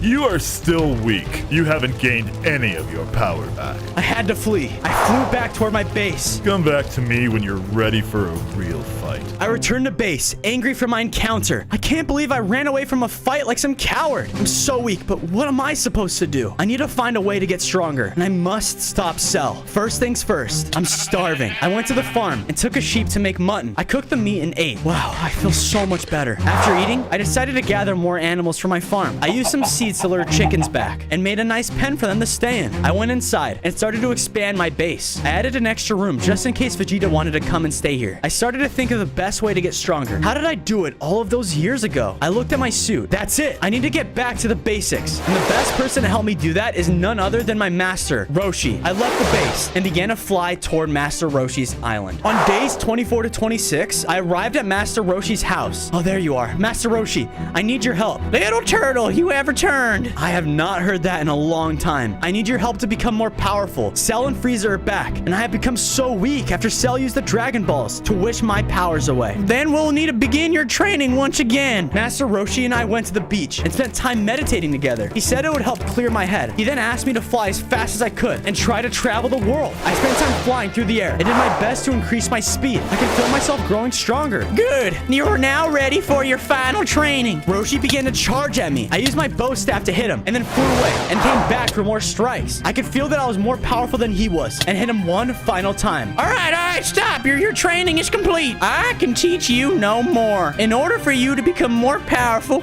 you will have to unlock your Super Saiyan again. Thank you, Master. Suddenly, my tracker started to go off. Another Dragon Ball had been located. I was closing in on the location the tracker was pointing me. I suddenly saw a massive city, but it was in total ruins. There was destruction everywhere. I flew into the city, and not to my surprise, Frieza was there with two of his henchmen. Frieza, I should have known you would be here. The pathetic FoZo, here for another beating? I looked around and noticed that all the people were gone. What did you do to everyone? They wouldn't tell me where the Dragon Ball was, so I had to do what I had to do. We'll handle him, boss. You go and find the other Dragon Balls. Frieza flew off while his goons started to attack me. They flew at me and hit me, taking away a bunch of my hearts. I started to feel myself growing so angry. I felt a surge of energy flow through my body, and I went Super Saiyan. Whoa, I have 20 hearts now. Oh no, his power level is growing. I flew directly at them and took one of them down with a good hit. You're next. The henchman flew at me, and I was able to easily avoid his attack. I used my bow staff to take him down. The villagers hadn't told Frieza where the key was, but I knew it was still here because of the tracker. After some searching, I was able to find the Dragon Ball in the remains of the buildings. With the Dragon Ball in hand,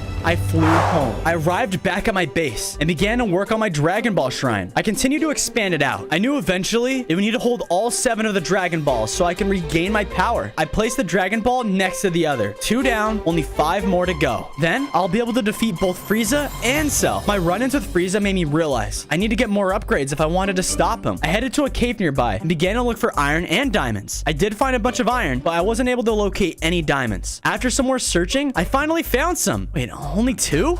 This is gonna have to do for now. I returned back to my base and completed my armor set. I then used my diamonds to craft a diamond bow staff. Nice. I'm definitely on my way to defeating them.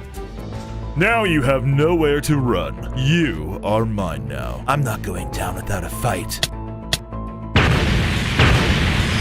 I feel so powerful. I need to test my power. On days 33 to 35? Is that Piccolo? Piccolo was at my base, and he looked badly injured. What happened? I was tracking Cell as he was following Android 17. I wasn't able to keep up with him, but eventually I did find him. It looked like he had changed. He laughed at me, saying he was almost at full strength and would be unstoppable once he was there. I wasn't sure what happened to the android, but I can only assume it was not good. I tried to fight back against him, but he was too powerful. He beat me into the ground and then laughed as he flew off, saying he was going to find something much stronger to test his power. We have to go after him, FoZo. I have to go after him. You are far too weak to be any help right now. You must rest and get your strength back. I'm gonna find out what he's up to. Piccolo told me where he last saw Cell, and I flew off to confront him. I was flying where Piccolo had encountered Cell when I spotted him. He was fighting something. It was a wither. Cell charged at the wither, and he took it down with a single hit. How did he get so powerful? I flew down and landed near him. Do you like my new form, FoZo? How did you get so powerful? I absorbed the worthless Android 17. Now look at me. I'm not even done gaining power. What do you mean you're not even done? Once I find and absorb Android 18, there will be no one to stop me. You're not even worth my time. Have fun with these.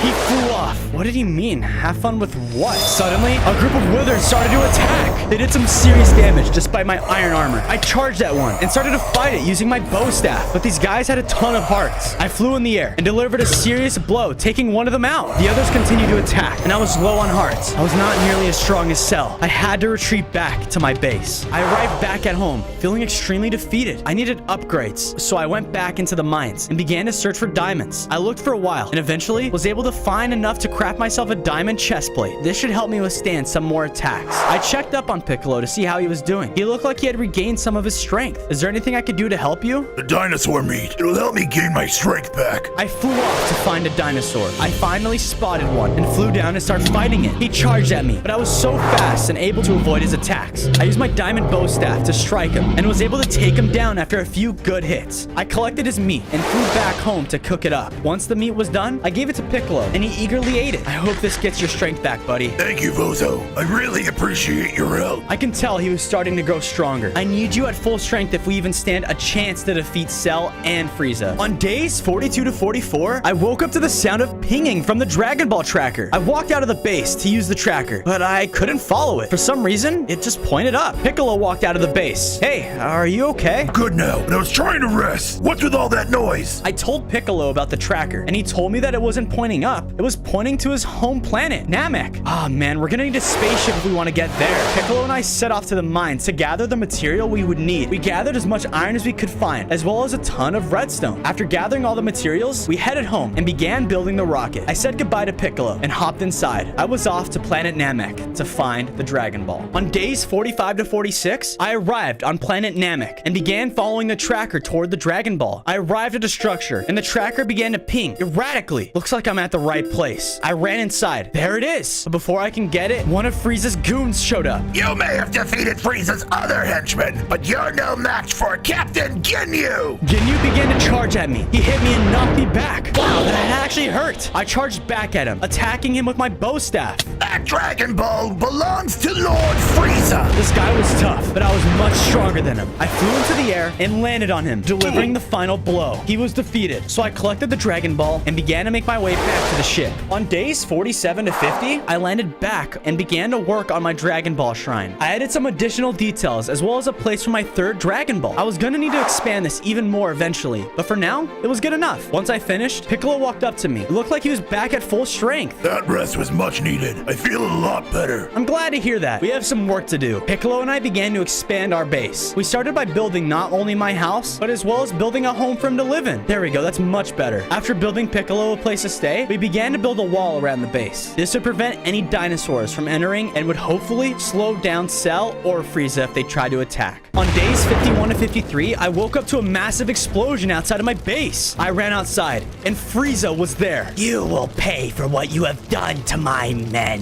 Frieza began to attack me. He was much more powerful than last time. I flew into the air, but he quickly hit me back into the ground. How did you become this powerful? I have acquired 3 of the Dragon Balls. Soon, I will be at full strength, and all my powers will be back. I flew back at Frieza, and was able to land a pretty good hit on him. I can tell my powers had increased too. Enough of this. He hit me directly into the ground. I was stunned, and I couldn't move. I could see he was preparing for a final attack. Stop! Wait, Vegeta, no! Vegeta flew in between us, and there was a large flash. Suddenly, I was awake. Where was I? I was standing in front of a massive blue snake. Vegeta, what happened? We lost. There's no hope for us. You can't talk like that, Vegeta. I tried to stop Frieza and save you, but I think we both were killed in the process. So, this is the afterlife. I guess we only have one option. We need to find King Kai and return to Earth. What's the point? It's over. We can't just give up now. We have to continue on. So we're gonna do just that. I began to run at the snake and started to make my way across it. It was massive, and it looked like there was gaps in between that I would have to jump across. It was dangerous, but it was the only way out of the afterlife. I turned around and noticed Vegeta was following me, but for a second, he flashed out of existence. Oh no, Vegeta, if we don't get out of here soon, we will both perish here and be gone forever. Vegeta and I began to run as fast as we could, hopping from block to make our way to King Kai. I knew his planet would be located at the end. I just just hope we can make it in time. We finally arrived at King Kai's planet and began to look for him. We approached his house, and I called out to him. FoZo, what are you doing here? Couldn't you be saving the world? That's what we were trying to do, but we were kind of killed and sent here to the afterlife in the process. We need a way to get back and to stop Cell and Frieza before it's too late. I'll be able to send you back, but you're not ready yet. You must each venture out into this afterlife alone and defeat what is there. After that, you'll have to make the hardest choice of your life. I listened to what King Kai said and headed off into this strange afterlife world. Vegeta did the same, but we set off in different directions. I wonder what he meant by the hardest choice. I had traveled for what felt like days when I came across this strange emptiness. I was surrounded by darkness as far as I can see, and it looked like I was alone. Hello, FoZo. I turned around, and to my surprise, I was standing in front of myself. Hey, what's the meaning of this? You will never be strong enough to stop them. You are wasting your time. Just perish here. It'll be easier. Maybe he was right. I wasn't strong enough. How would I ever be able to overcome this? That's right. Let yourself fade away. The more he spoke, the more angry I became. I charged at myself, and when I reached him, he vanished. Was this what King Kai was talking about? I began to travel back toward his planet. I returned to King Kai's planet. As I was returning, I noticed Vegeta was returning as well. Vegeta, did you do what you had to? I believe so, although I'm not sure how I feel about it. I didn't have time to ask him about his journey. King Kai came out and confronted us. Since you're back, I assumed you were able to defeat what you saw in this world. Yes. Good. Then it is time to make the decision. I only have enough energy to return one of you to Earth. What? You never said this would be part of it. How would I be able to defeat Frieza and Cell without Vegeta? FoZo is the one that must return. What? What do you mean, Vegeta? I can't do it all alone. What I had to defeat was my own ego. I needed to come to terms with the fact that you are stronger than me, and you'll be able to defeat them alone. Vegeta, no. You can't do this. There will be another chance to bring him back. But for now, you are the one who will return. No, wait, stop. There was a blinding flash of light. At last, I have you. Now it's time to become perfect Cell. No, stop! Now the whole world will be mine.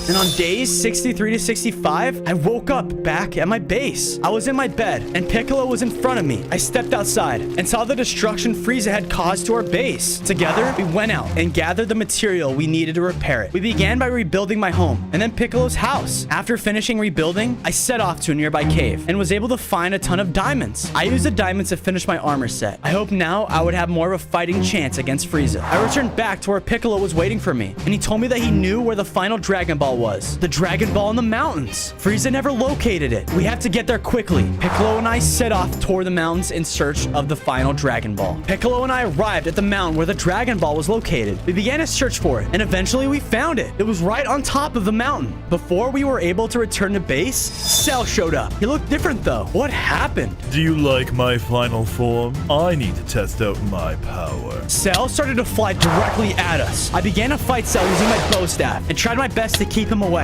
but he was too fast. He kept getting close and taking away a ton of my hearts. This is what true power looks like. Before he can deliver the final blow, Piccolo returned. He began to fight against Cell, but he was clearly outmatched. You're not even worth my time. He hit Piccolo, and he dropped to the ground. Cell then walked over to the Dragon Ball and grabbed it. He flew off, and I rushed over to Piccolo. It's okay. He's gone now. Our time is over, FoZo. You must gather the remaining Dragon Balls and use them to unlock your power. Wait. No. Piccolo, stay with me. You're gonna be there too, okay? Don't worry. I'm afraid this is the end for me, FoZo. No!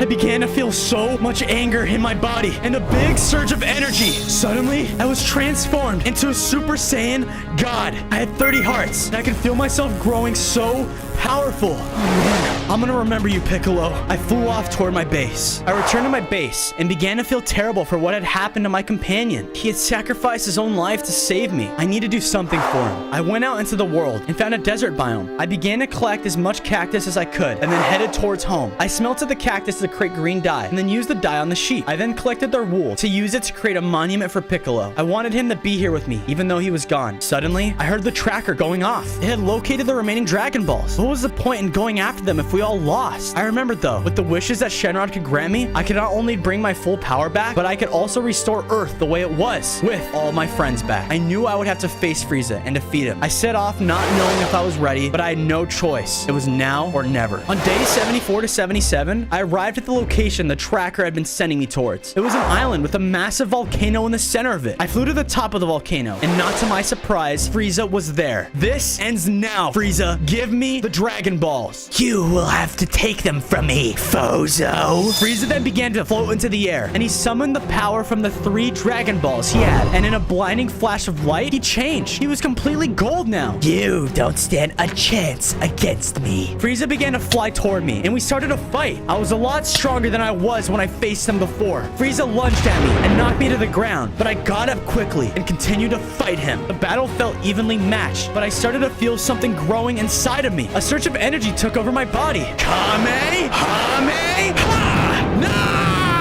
When the light dissipated, Frieza was gone. I looked around the volcano and found the 3 Dragon Balls that he had acquired. I only need the final one from Cell, and I'll be able to restore the world. I reached back at my base and began to work on my Dragon Ball shrine. I expanded it to house the 3 Dragon Balls that I had taken from Frieza, and even added the final spot for the 7th when I was able to locate it. I then took the time to upgrade my base. I started to expand out my home and make it feel more like what it had been before Cell destroyed it. Everything felt like it was getting close to being back to normal. I just needed to find where Cell and the final Dragon Ball was. Suddenly, my Dragon Ball tracker started to go off. The final Dragon Ball had been located. I flew off following the tracker and eventually came across some strange structure in the desert. The Dragon Ball tracker began to ping intensely, and I knew the Dragon Ball must be inside. I arrived at the temple and immediately noticed a Dragon Ball was in the center of the room. But before I can reach it, We have been waiting for you to show up. I turned and noticed there was a group of cells. These ones were different though. They were smaller and had a blue color to them.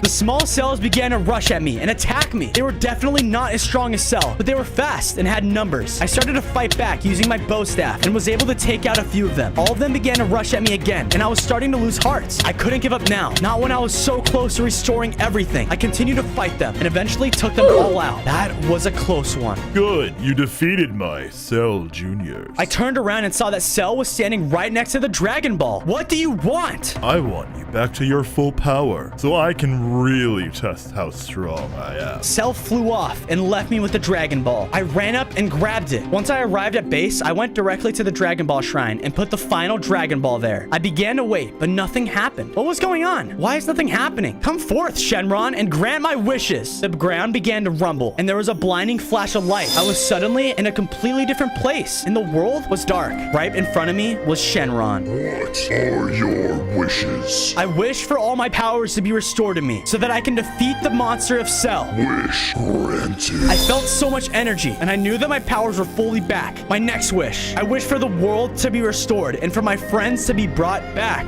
Your wish has been granted. Suddenly, there was another blinding light, and the ground trembled. I was back at my base, except nothing looked any different. Did my wish fail? The Dragon Balls had disappeared from the shrine. They must have been used. But why was the world not restored? FoZo, you did it! I turned around and saw Piccolo and Vegeta were there. It worked! My friends had been brought back from the dead. I'm so happy to see you guys. I could have found another way back, but I guess this works. Classic Vegeta. I'm just happy you guys are alive. All right, listen, guys. We need to defeat Cell and put an end to his madness once and for all. He has grown extremely powerful, but he made the mistake of letting me acquire the Dragon Balls to truly test his power. You know where he's gone? I don't, but I'm sure we're gonna find out soon enough. FoZo, Earth needs your help. I woke up and began to look around. What was going on? I am at my home world. I can sense Cell is back on Earth, and he is attacking it. Earth needs you, FoZo. You must travel there and defeat him. But how? How will I do that? What if I'm not powerful enough to do it? You are more capable of defeating him if you believe. Now you must go. You don't have much time. I ran to Piccolo and Vegeta and told them that Cell was on Earth and he was starting to destroy cities. I explained to them that we need to act fast and get there quickly, or else there was going to be no Earth left again. Once we were done, we boarded it and set off. I began to think back about all the challenges I'd faced throughout my 100 days, but nothing Nothing has stopped me or my friends before, and nothing is gonna stop us now. On day 100, we landed on Earth in the middle of a city that Cell was attacking. There was destruction everywhere we could see. Cell's minions spotted us and began to attack. We started to fight back, and the three of us were able to easily take them on. Our victory was short-lived as we noticed a group of them attacking villagers. We rushed to save them, and we were able to take them down. They won't stop attacking the city as long as Cell is still alive. FoZo, go and find him. We will hold the rest of them off for the villagers. I did as I was told and flew off to find Cell. I eventually found him as he was finishing destroying a house. Cell, this ends right now.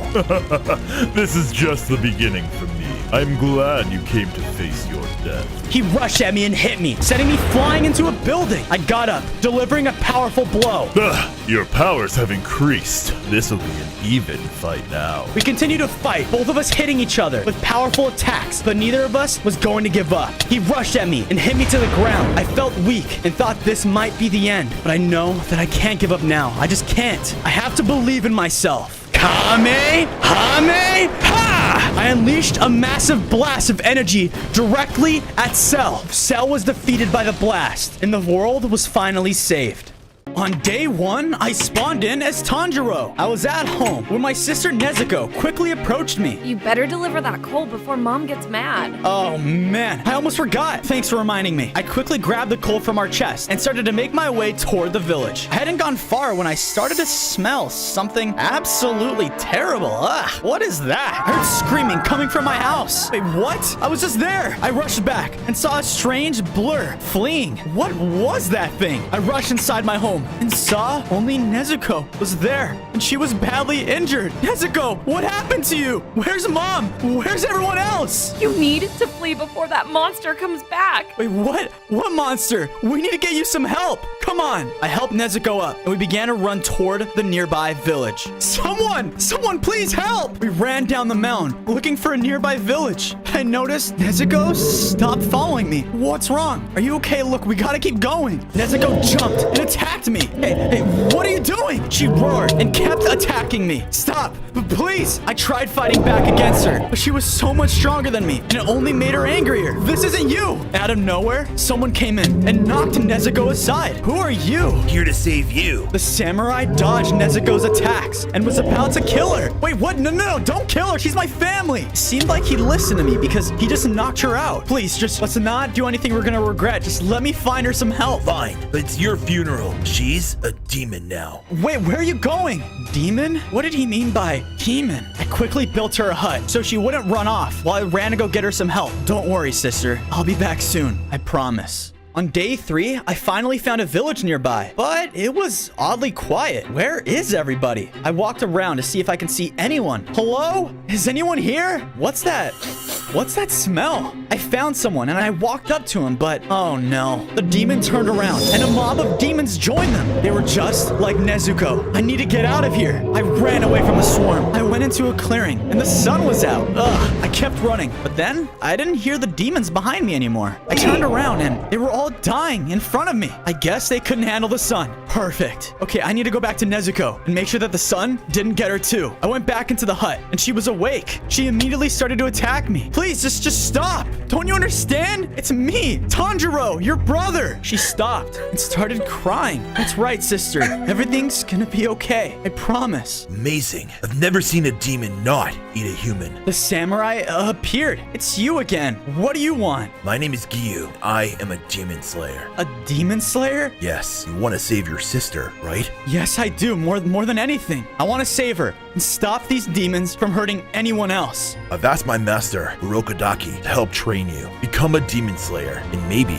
you'll find the answers you're looking for. On day 4, I arrived at the location that Gyu gave me. I knocked on the door. Hello? Is there anyone home? A man came out and introduced himself as Urokodaki. Gyu said you would be coming. Yeah, my family. They were attacked and... I already know your family was attacked by a very powerful demon. Yeah, that's right. He told me he wasn't sure who it was, but he can sense that his strength was greater than any demon he had ever faced. Well, that's not a great sign. Listen, I don't know what I need to do, but I want want to defeat him, and I'm going to. In time, maybe you will. Until then, I will train you. Here, take these. Training starts tomorrow. Nezuko can rest here for now. He threw me a set of tools that he made for all of his trainees, as well as a black katana. Perfect. Thanks so much. I left his house and gathered materials from the nearby forest. I used the wood to build a house and even added a few chests. After finishing my home, I was feeling extremely sad about everything that happened to my family. I decided to create a small monument in their honor. Who was that demon that attacked them, and why would they do that? What's so special about us? I promise, guys, I will avenge you. On day 5, I began my training with Orokodaki. He made me run around the mountains by his house and berated me for not being quick enough. Good, now you are ready to learn a more advanced technique. He demonstrated a water breathing technique and then used it to create a water slash from his katana. Now you do it to this boulder and do not think about leaving until it is cut in half. Wait, what? This boulder? Okay, yeah, this can't be that hard. It's just a piece of cake. I rushed at it and hit it with my sword. Ah, that thing is not gonna go down easily. I continued to try to cut it. Come on, but it won't budge. Ah. And then, after a while, it finally became dark out. Wow, how am I ever gonna defeat a demon if I can't even defeat a stupid rock?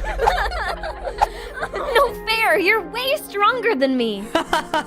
You can do anything if you just believe in yourself. Wow, Nezuko, you're right. Come on, I just gotta believe. And it cut directly through the boulder. I did it! I was able to do it! I created a water slash! Excellent. How long have you been standing there watching me? Long enough. Now you have one final test. On day 6, I was wandering through a dark forest like Orokodaki had told me to. What could possibly be the reason for this? How is this a test at all? I got this strange scent in my nose. Where have I smelt this before? I started to follow it and came across a large, disturbing-looking creature. Well, look at that. Are you the latest weakling Orokodaki sent? Oh man, this final test was to kill an actual demon? I'm stronger than you think, and I'm gonna show you. I have defeated every student Orokodaki has ever trained. It is only a matter of time before demons take over this pathetic world. The demon's hands shot up from the ground and came directly at me. I started to fight back using my sword, and I can tell I was doing some pretty decent damage to him. The fight raged on, and he was incredibly resilient. Why even fight? Your family is gone, and soon you will be too. Don't you dare talk about my family. I jumped into the air and delivered my water-breathing technique, taking down the demon for good. Man, what did he mean by demons taking over the world? I need to find out more about this. I headed back toward Orokodaki, feeling confident in my abilities. On day 7, I returned to Orokodaki's house, and he was waiting for me outside. Incredible. You actually killed the demon? Yep. Wasn't that the test? Of course. I just wasn't sure you could do it. You're a full-fledged demon slayer now.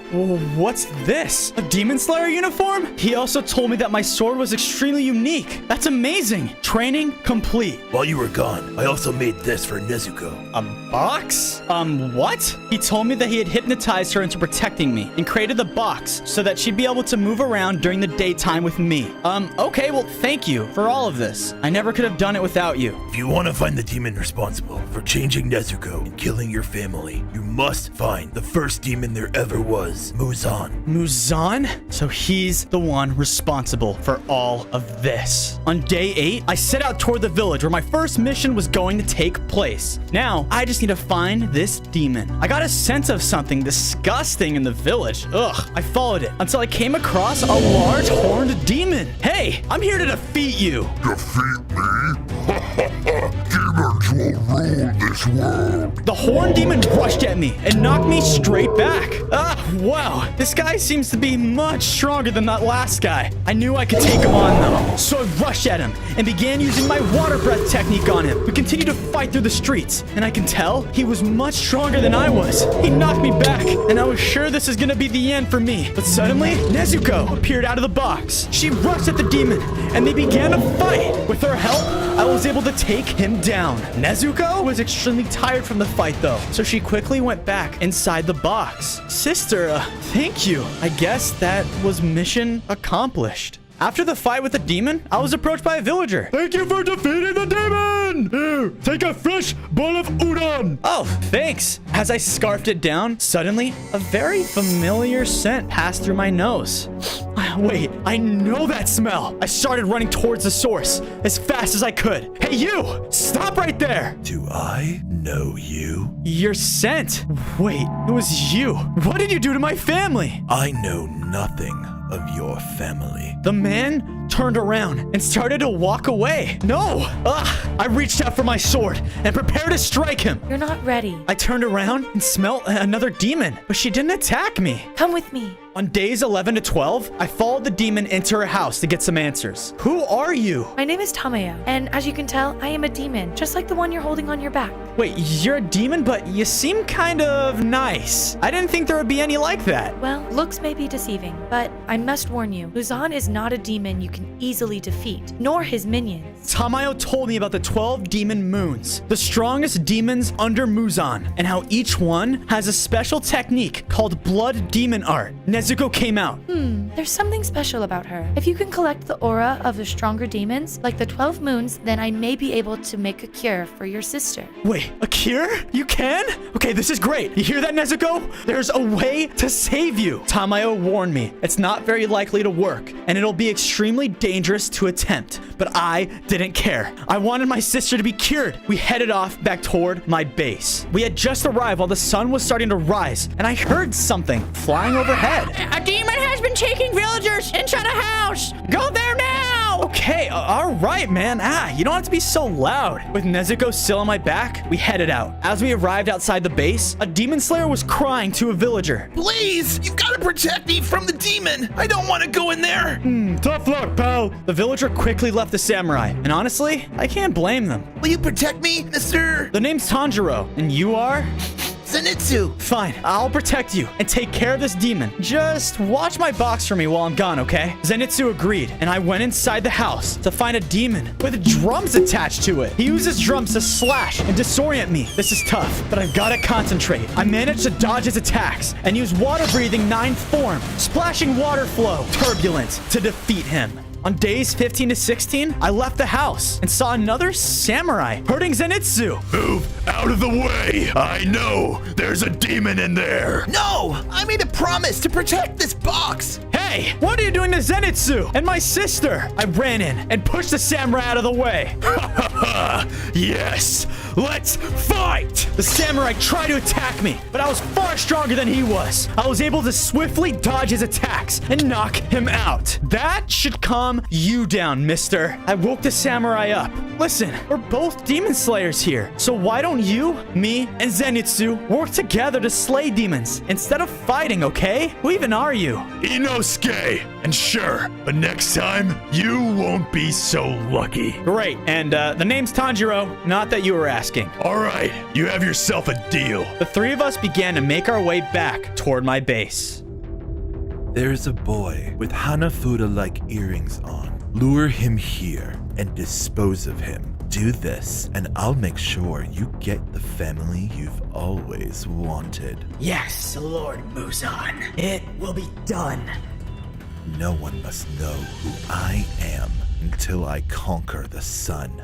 On days 17 to 18, we returned to the base. I planned to build houses for Zenitsu and Inosuke. But first, I gave Inosuke some food to heal him from the injuries. With more people here, it's safe to say that I'm gonna need to go get more food. I decided it was a good time to build a farm. I collected seeds and then returned home and planted them. After finishing, the three of us took the time to make each of them a base. We started with a house for Zenitsu and then made one for Inosuke. Once both of them had houses, I decided to expand mine as well. I even gave it a Demon Slayer themed feel. I went back inside, and Nezuko was awake. I approached her and asked if she was okay. She gave me a nod, and I understood. I'm just glad she was able to stretch her legs after being confined in a box for so long. I think I found a way to help her too. I explained the two of them my plan to fight stronger demons, and eventually Muzan. That sounds scary, but if it's to save Nezuko, then I'll help. Fighting strong demons? Now that's what I'm talking about. Count me in. Great, we're a team then. On days 19 to 20, I was woken up by a sound. Is that the messenger crow again? Just 5 more minutes. Demon slayers are killing each other, and I've been seeing it myself in the mountains. Go there! Demon slayers? Killing each other? This can't be true. I grabbed Nezuko, and the crow guided us to the mountains. Once we reached, I can see that it was completely covered in spider webs. There was a loud scream, and I ran inside. There were demon slayers, and they were fighting each other just like the crow had said. Stop, guys! We're both on the same side here. The slayers stopped fighting each other. That's much better, guys. Oh no! They both ran at me and started to attack me. Hey, that's not what I meant! They rushed at me from both sides. Please, stop! I don't want to hurt you! I can't control myself. I dodged their attacks and knocked each of them out. That should do it. What is going on, though? The foul stench of a demon passed through my nose. I looked up and noticed a monstrous-looking creature heading into the forest. All right, time to rush after it. I traveled deeper inside and came across a clearing where I saw it standing there. The young demon slayer that's been causing trouble. How do you know who I am? We all know of you. My family was tasked to kill you. The demon rushed at me, and we began a fight. He leapt into the air and caused a massive explosion when he landed. This must be one of the most powerful demons Tamayo was talking about. He continued to attack me, and I started running low on hearts. I thought back to Nezuko and how I couldn't give up. I used my fourth form, Striking Tide. I lunged at him with a burst of water and struck him rapidly. He fell to the ground, defeated. You may have taken me down, but the demons will rule this world. You are no match for the rest of my family. I grabbed some of his aura to take to Tamayo and began to leave the forest. The rest of his family? I didn't know demons had families. He is more powerful than we thought. On days 24 to 26, I arrived at Tamayo's home. I gave her the aura I collected from the demon. Yeah, that guy was way more powerful than I thought. This does seem to be from a strong demon, but I'm not sure it'll work for the cure. Before I killed him, though, he mentioned that his family was far more powerful. That sounds like it's gonna be a problem. I think he is referring to Rui, the lower rank 5 demon. He is incredibly powerful. His aura may be more useful to us. Well, I guess I'm gonna have to defeat him as well then. Eventually, but now I do not think you are ready to fight such a powerful... Who's that? But before I can get there, a group of demon slayers broke through the door. You're coming with me. Who are you? Before he answered, he rushed at me and started to attack. Hey! He hit me really hard and knocked me out. On days 27 to 29, I woke up in a totally different area. Where am I? I was standing in front of a strange man. Behind me were 9 other people that looked like demon slayers as well. Guys, what's the deal with all of this? Hello, I am Master Kagaya Ubuyashiki, leader of the Demon Slayer Corps. Behind you are the Hashira, here to witness your trial. The Hashira? The most powerful and... Wait, did you say trial? Yes, you are accused of sheltering a demon while being a demon slayer. Wait, no, but that's my sister. And plus, she defended me multiple times. Master Ubuyashiki demanded to see proof that she would not harm a human. All right, sister. I let Nezuko out of her box and prayed that she wouldn't attack me or one of the Hashiras. Nezuko stood there for a second and looked around at all the people. She refused to attack them despite one of the Hashira taunting her. She went back into her box to rest. Maybe we have misjudged you, little demon slayer. My sincerest apologies. No worry. He dismissed the rest of the Hashira and began asking me about my missions. I told him of my travels and how I had come face to face with Muzan himself. He was very impressed to hear that I had survived an interaction with the Demon King himself. My jacket and clothes were given an armor upgrade. Sweet! Fighting demons is gonna be so much easier with this. On days 30 to 32, I made it back to my base. To my surprise, it looked like it had been attacked. Everything was in ruins. I smelled the scent of a demon, and this was one I hadn't smelt before. I rushed to find my friends. Where could they be? I called out to them, and they finally came out of hiding. They were inside one of the destroyed houses. What happened, guys? The base was attacked by an incredibly powerful demon! Inosuke began to describe the demon's appearance, as well as his ability to use spider-like powers. This must have been Rui, the rank 5 moon demon. How did you guys survive his attacks? He was looking for you, so he fled once he realized you were not here. I'm happy that you guys are okay. I didn't want any more people that I cared about getting hurt. Together, the 3 of us began to work on rebuilding the base. It took some time, but eventually, we built everything right back up. All right, the base is finished. Guys, I think it's time I go deal with this demon. They begged to come with me, but I told them it was something I needed to do alone. I set off back toward the forest. On days 33 to 35, I made my way through the forest, following the scent of the demon. As I went deeper inside, a group of spider demons attacked. They weren't very strong, but there were a lot of them. I was able to take all of them down using my water-breathing technique. I see you have chosen to make my life easier by coming here. He charged at me, quickly using his web powers and inflicting a ton of damage. I used my water-breathing techniques to fight back against him, but they were completely useless. I got hit again, and I fell to the ground, severely wounded. Nezuko came to my aid and stopped Rui from delivering a final blow. The sister protects the brother. A strong bond I must have. Listen here, Tanjiro. Our family works with fire, so to ward off injuries and disasters, our family performs this dance. Wow, Dad, that's amazing! If you master the breathing correctly, you can use this and pass on our legacy. Whoa, was that a memory? I saw Nezuko fighting with Rui, the Hinokami Kagura dance. I lunged at Rui, summoning a massive dragon. It didn't seem like it was going to be enough, though, to take him down, unless Nezuko used her demon blood exploding technique, and we were able to knock him to the ground. You may have won, but Muzan will definitely be after you now. He died, and I collected his aura for Tamayo. Hopefully, this will be able to cure Nezuko. As I exited the forest, one of the Hashiras, Ren Goku, was standing there waiting for me. What are you doing here? Very impressive you were able to take out Rui all by yourself. Wait, you were watching me the entire time? I almost died. Why didn't you help? I wanted to see how strong you truly were. You guys really are something. I'm gonna go talk to Tamayo. Thanks for nothing. Ren Goku stopped me and told me that he had something far more important than I was needed for right now. I was still angry, but as a Hashira, I believed he knew better than I did. You are all weak and worthless. You have disappointed me for the last time. But sir, if you...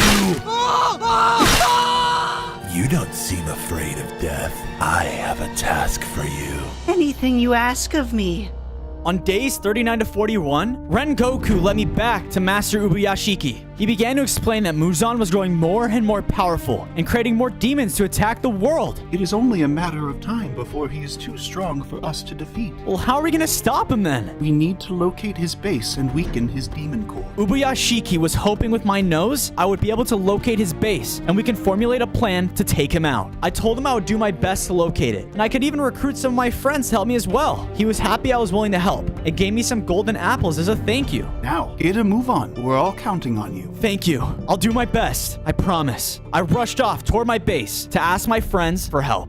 On days 42 to 44, I returned to base, and to my surprise, the boys had been busy while I was gone. Inosuke had decided to lure some sheep, and Zenitsu had even expanded the farm. Wow, guys, this is awesome. Thanks. To show my appreciation, I spent some time upgrading their homes with them. Now it was really starting to feel fit for a group of demon slayers. I then told the boys about Master Ubuyashiki's plan, and how we would need to go split up and go locate Muzan's base. Sounds like fun to me. We set off from the base, and I began to travel through biome after biome, trying to locate any trace of Muzan. I suddenly caught the smell of him. Where was that coming from, though? I followed it until I came across a massive castle. Yep, well, I guess this must be his base then. Although the plan was to locate his base and return to Master Ubuyashiki, I needed revenge for my family. Time to rush inside and finish this for good. I entered the castle and began to follow the scent of Muzan. This place was even creepier on the inside. Eventually, I found myself in a room with a demon. I was shocked to find out it wasn't Muzan himself. Who are you? Hello, Tanjiro. This is the end of the road for you. Wait, how do you know who I am? You've made quite a name for yourself. Muzan wants you taken out. He upgraded me specifically for it. The demon began to summon hands from the ground, and they attacked me at all angles. Oh no. I did my best to fight back, but he was far too strong. I used my water-breathing techniques, but they didn't seem to be very effective against him. I was starting to run low on health. Muzan is going to be so proud of me. Before he can hit me again, Nezuko jumped out of her box and began to fight against the demon. This gave me enough time to escape. Nezuko, come quick! The two of us rushed out of the castle, and I can hear the demon laughing in the distance. As we left, I began to feel so weak, though. Oh, that fight was a lot harder than I thought. Oh, on days 48 to 50, I woke up in a familiar place. I was at Tamayo's home, and she was healing my wounds. Oh, What happened? I found you attempting to struggle back to your base, so I brought you here to heal you. She then told me that she found the sample of the Rui aura that I've been carrying. Wait, does that mean that you try to make it a cure? She told me that unfortunately, the aura wasn't powerful enough either. Ah, great. We're gonna need to find an even stronger demon, and that guy was already pretty tough. There's this other one too. I told her about the demon that I just fought and explained how Muzan had upgraded him to fight me. Maybe that was a demon powerful enough to cure Nezuko. It is worth a shot, but the condition you are in, you won't stand a chance alone. Don't you understand, Tamayo? I have to try. Thanks for everything, but I think it's time for me to head back to my base. You summoned me? The young demon slayer has been traveling with a demon that seems to be very special. What would you like me to do? Listen very carefully. On days 51 to 53, I returned back home. Let's see. It looks like none of my friends are back. Great. I went inside my base and took Nezuko out of her box. I looked at her and I started to feel incredibly sad. Man, I need to find out how to cure this terrible curse. Although she didn't say anything, I can tell that she understood what I was saying. Don't worry, sister. You will be human again. Get out of here! It was Rengoku. But what was he doing at my base? I rushed outside.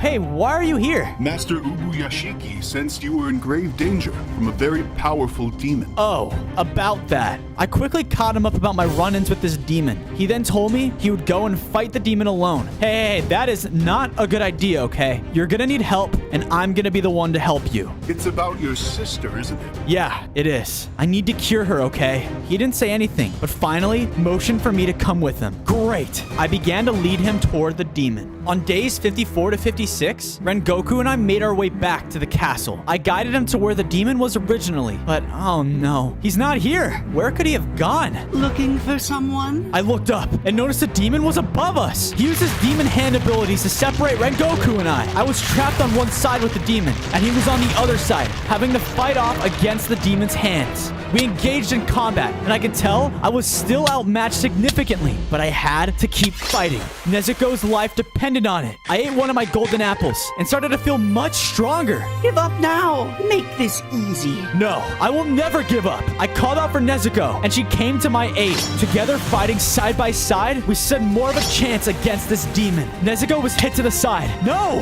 I began to become enraged. Hinokami Kagura. Clear blue sky. I leapt into the air and performed a fire technique. That took him down for good. Way to go, kid. That was impressive. Oh, thanks. I collected the demon's aura, and we made our way out of the castle. On days 57 to 59, as we exited the castle, I got a smell of something strange. It was another demon. I see you killed another demon of the lower moons. Are you strong enough to fight an upper moon? The demon lunged at us and knocked me back. Rengoku began to fight him off, and it seemed as though they were evenly matched. I rushed in to try and help, but the demon kept knocking me back and continued to fight with Rengoku. Eventually, he hit him aside with a fatal attack, and Rengoku dropped to the ground. I charged at him, and he hit me at the ground, knocking Nezuko off me. Muzan has plans for her. He looked like he was about to finish me, but then he stopped. I looked up and noticed the sun was rising. The demon grabbed Nezuko and ran off as fast as he could to avoid the sunlight. No! Sister! I made my way over to Rengoku. We need to get you some help, fast. I'm afraid it's over for me.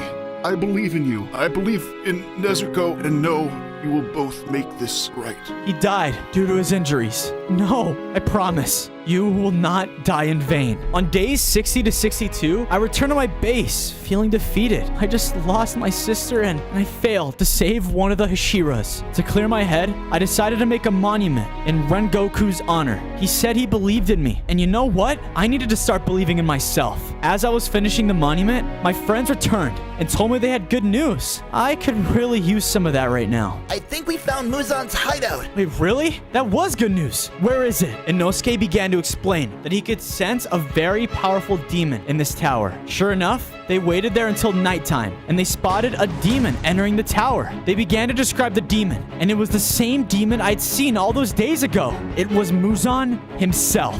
All right, I had to tell Ubuyashiki. Once I do that, we can move on to the next step of the plan. On days 63 to 65, I arrived at Master Ubuyashiki's location. Master, my sister, she was captured by one of Muzan's demons. I am so sorry to hear about your sister. It's okay. I'm gonna go right now, and I'm gonna get her back. Don't worry. how about no? You will die. You stand no chance to defeat Muzan. But Rengoku told me that he believed in me. He began to explain to me that he also believed in my abilities and thought I could eventually take down Muzan. Now was not the time, though. He started to lay out a plan that involved taking out the upper demons before going after Muzan. We know that one of the upper moons is hiding in a city not too far from here. You know what? I'm starting to think that you're right. I guess I'll have to find another way to get Nezuko back. He then sent me off to go train with Tengen. I guess he would help me on this mission. Excellent work, Akaza. You are a very special demon. I have some serious plans for you. On days 66 to 68, Tengen arrived at my base and told me my training would begin. He didn't seem very happy to have to train me, and I wasn't sure why. We began a fight, and yep, he is a lot more powerful than I thought he was. He used his sound breathing techniques against me, and they were nothing I'd ever seen before. Whoa, that was incredible. Can you teach me how to do all that? Never. I am not sure why I'm even here training you pathetic weaklings. What's your deal? Master Ubuyashiki told me to train with you so I can get stronger and then help you. Tengen began to explain that neither me nor my friends were ready to take on an upper moon demon. Rengoku might still be alive if he had stronger help. What did you say? Listen, this is why I'm here. I'm trying to get stronger. He didn't care. I was enraged, and I charged at him using my Hinokami Kagura dance. Tengen stepped out of the way, and my attack totally missed him. Well, like it or not, you need me to help you with this. He knew that I was right and just shook his head. Come on, kid. We have a demon to slay. On days 69 to 71, Tengen and I arrived at the city. Apparently, the demon was hiding out at this place. We split up to search more ground, and I began to use my nose to try and locate any demon scents. It wasn't long until I caught the smell of something vile. Ugh. I followed the scent and came across an alley where I saw a demon. Hey, you stop right now. The demon looked at me and hit me, sending me flying into one of the buildings. Ugh, that hurt. Oh, you survived. Maybe you're not as weak as you look. She charged directly at me, and I tried to fight back against the demon, but she was so fast. I used my water breathing techniques, and can tell I was dealing some serious damage to her, but not enough. I was starting to lose my heart. I thought it might be the end, but Tengen must have heard our fighting and appeared. You need to get out of here, kid. I'll hold her off. I didn't want to leave him, but I was too weak to fight anymore. I had to flee. I left as the two of them fought and headed back toward my base. On days 72 to 74, I arrived back home, once again feeling defeated. When I arrived, Zenitsu and Inosuke were waiting for me. They gave me food. Thanks, guys. I told them how I had failed and was too weak to fight the upper moon demon. I left Tengen there all alone. We believe in your strength. You just need to believe in yourself more. Seriously, you're the strongest person we know. Thanks, guys. I was starting to feel really inspired by their words. You know what? It's time I set back toward the city and helped Tengen. I was running back when I spotted a bear. Suddenly, there was a flash of light, and I was back at my family home with my father. I watched as he snuck up on a bear and killed it before he turned to me. If you remain calm during any fight, you can always defeat your enemy. Just remember, breathe, believe in yourself, son, and stay calm. I was back, staring at this bear. Wow, I guess it triggered a flashback. I miss my family. I'll have to remember to stay calm while in conflict. Hey, take a picture. It'll last longer, jerk. Oh, sorry. On days 75 to 77, I arrived back at the city and looked for Tengen. He was still fighting with the demon, but when I got there, he defeated her. I spoke too soon because there was a monstrous voice coming from her body. Once I'm finished with him, Muzan will be happy to know I took him to town as well. Another demon spawned from her body and began a fight with Tengen. Oh, my head. I had to join the fight in order to save him and the city. This time, I did my best to remain calm, just like my father had told me all those years ago. I was able to avoid their attacks and use a water-breathing technique to inflict some serious damage. We must finish them now to save this city, kid. I rushed in and used everything I had to try and slow their advances. Tengen and I summoned the last of our energy and used our breathing techniques. We connected and took down those demons together. Whew, look at that. I guess you did need me. I collected both of the demon's auras. All right, Tengen, let's go. We headed back toward my base. On days 78 to 80, I returned to base with Tengen. He was still severely injured, so I gave him the last of the golden apples I had. After eating them, he said he was starting to feel much better. He was still in no condition, though, to travel, so the boys and I got to work building him a house. And to my surprise, he was grateful for once. Maybe you guys aren't so bad after all. He then went on to explain that he only acted the way he did because he didn't want us to be in harm's way, and he apologized for the way he treated us. I am happy you were there for me. Without you, I don't think I would be here. Quickly, toss me your sword. My sword? Okay. I did as he said, and Tengen turned away momentarily. When he turned back, I saw that a piece of my sword was replaced. Wait a minute, is that Rengoku's sword? Tengen decided it was time for him to retire. He didn't believe he would ever recover from his injury. What?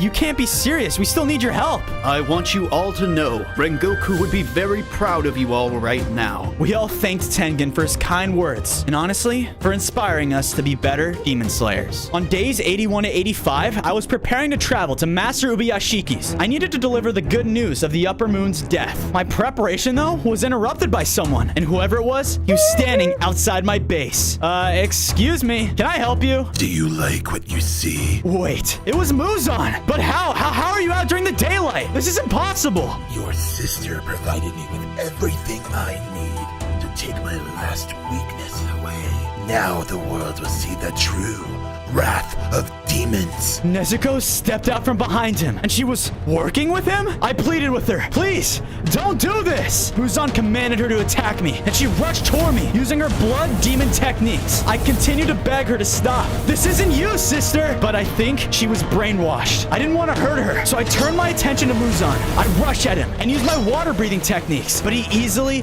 dodged them. You weak fool. Muzan started to fight back, and was by far the strongest demon I had ever faced. There was no way I would be able to take him down right now. Now is not the time. We need to get out of here. He's right. We had to retreat. I grabbed the boys and we all ran away together toward the Demon Slayer mansion. On days 86 to 90, we arrived at the Demon Slayer mansion. Master Ubuyashiki was excited to see us until we revealed the reason we arrived. Oh, that is troubling news. He then continued to say that Muzan was always limited by his ability to travel during the day. Yeah, but now he has no limitations. He might be unstoppable. Our conversation was interrupted though by a messenger crow. Come, Akaza's waiting for you! Ubuyashiki said this would be a good way to weaken Muzan. You know what? What else do we have to lose? I rushed off toward the location. When I arrived, Akaza was waiting for me. Now when I defeat you, Muzan will definitely upgrade me again. He charged at me using his demon abilities. This guy was faster than I was, but I wasn't gonna back down now. I continued to fight against him and started to feel myself growing more and more confident in my abilities. I knew I needed to take out Akaza and save Nezuko. How did you become so strong? Because I'm fighting for something bigger than myself. Fifth form, setting sun, transformation. I unleashed a massive fire attack and took down Akaza. With this aura, I hope Tamayo can make the cure for Nezuko. Please work, please. I rushed off to find her. On days 91 and 94, I arrived at Tamayo's office and gave her the auras from the Upper Moon demons. If there is a way to cure your sister, these auras will be more than enough. I thanked her for all of her hard work. Seriously, you didn't have to do this. But she told me not to thank her yet. We still had to deliver the cure. Suddenly, Nezuko burst through the door and started to attack Tamayo and I. Nezuko, stop! We don't want to fight you! We only want to help you! But she didn't listen. I couldn't fight back. How could I attack my own sister? I just stood there while she continued to fight me. Nezuko, please, if you're in there, just listen to me. I love you, and none of us want to hurt you. Nezuko stopped attacking and looked at me. What was she thinking? While Nezuko was stunned, Tamayo was able to run up and inject her with the cure. Her skin slowly started to change back to normal. Where am I? The cure looked like it worked. She was better. Oh, I'm so happy to have you back. Thanks for not giving up on me. You are the best big brother in the world. I ran up and gave her a hug. I'm so happy. I was never gonna stop fighting until you were okay. I'm just thankful we were both able to make it. On days 95 to 99, I returned to the Demon Slayer mansion with a cured Nezuko. Everyone was so excited to see I was able to complete my mission. Oh, what wonderful news. We now have the ability to cure all the other demons. He was right. With the cure being effective on Nezuko, we can use it to save everyone else. Except Muzan. That guy killed my family. Now we just needed to formulate a plan to draw Muzan into the open. We didn't have a long time to plan though, because suddenly there was an explosion, and Muzan and his army of demons began began to attack the base. Now we will be able to take all the demon slayers out at once. Everyone leapt into action and began to fight back against the army of demons. We did our best to cure as many as we can, but some were unsavable and continue to attack us after being cured. Tanjiro, we will hold them off. We need to stop Muzan once and for all. He was right. I saw him making his way through the mansion, and I chased after him. It was day 100. I was standing in front of Muzan, ready to finish what he had started. Tanjiro, do you really think you stand a chance against me? I don't think I stand a chance. I know I do. You are weaker than you think, Muzan. Muzan began to transform into a monstrous-looking demon. He started to summon a fury of attacks at me and charged me rapidly. I began to fight back, using everything I had. I wasn't sure if I was going to be able to handle all these attacks, but I pressed on and kept going. I remained calm and continued to fight back against him. You can do it. You are the strongest person in the world. I believe in you. Muzan must have heard her talking to me, and he began to charge at her too. Leave her alone! I jumped into the air and used my clear blue sky technique, sending him flying backwards. How is he so powerful? Now was my chance. I summoned all of my strength and used one final technique. Setting Sun Transformation. Impossible! I delivered the strike and took him down for good. The world was finally free from the plague of demons.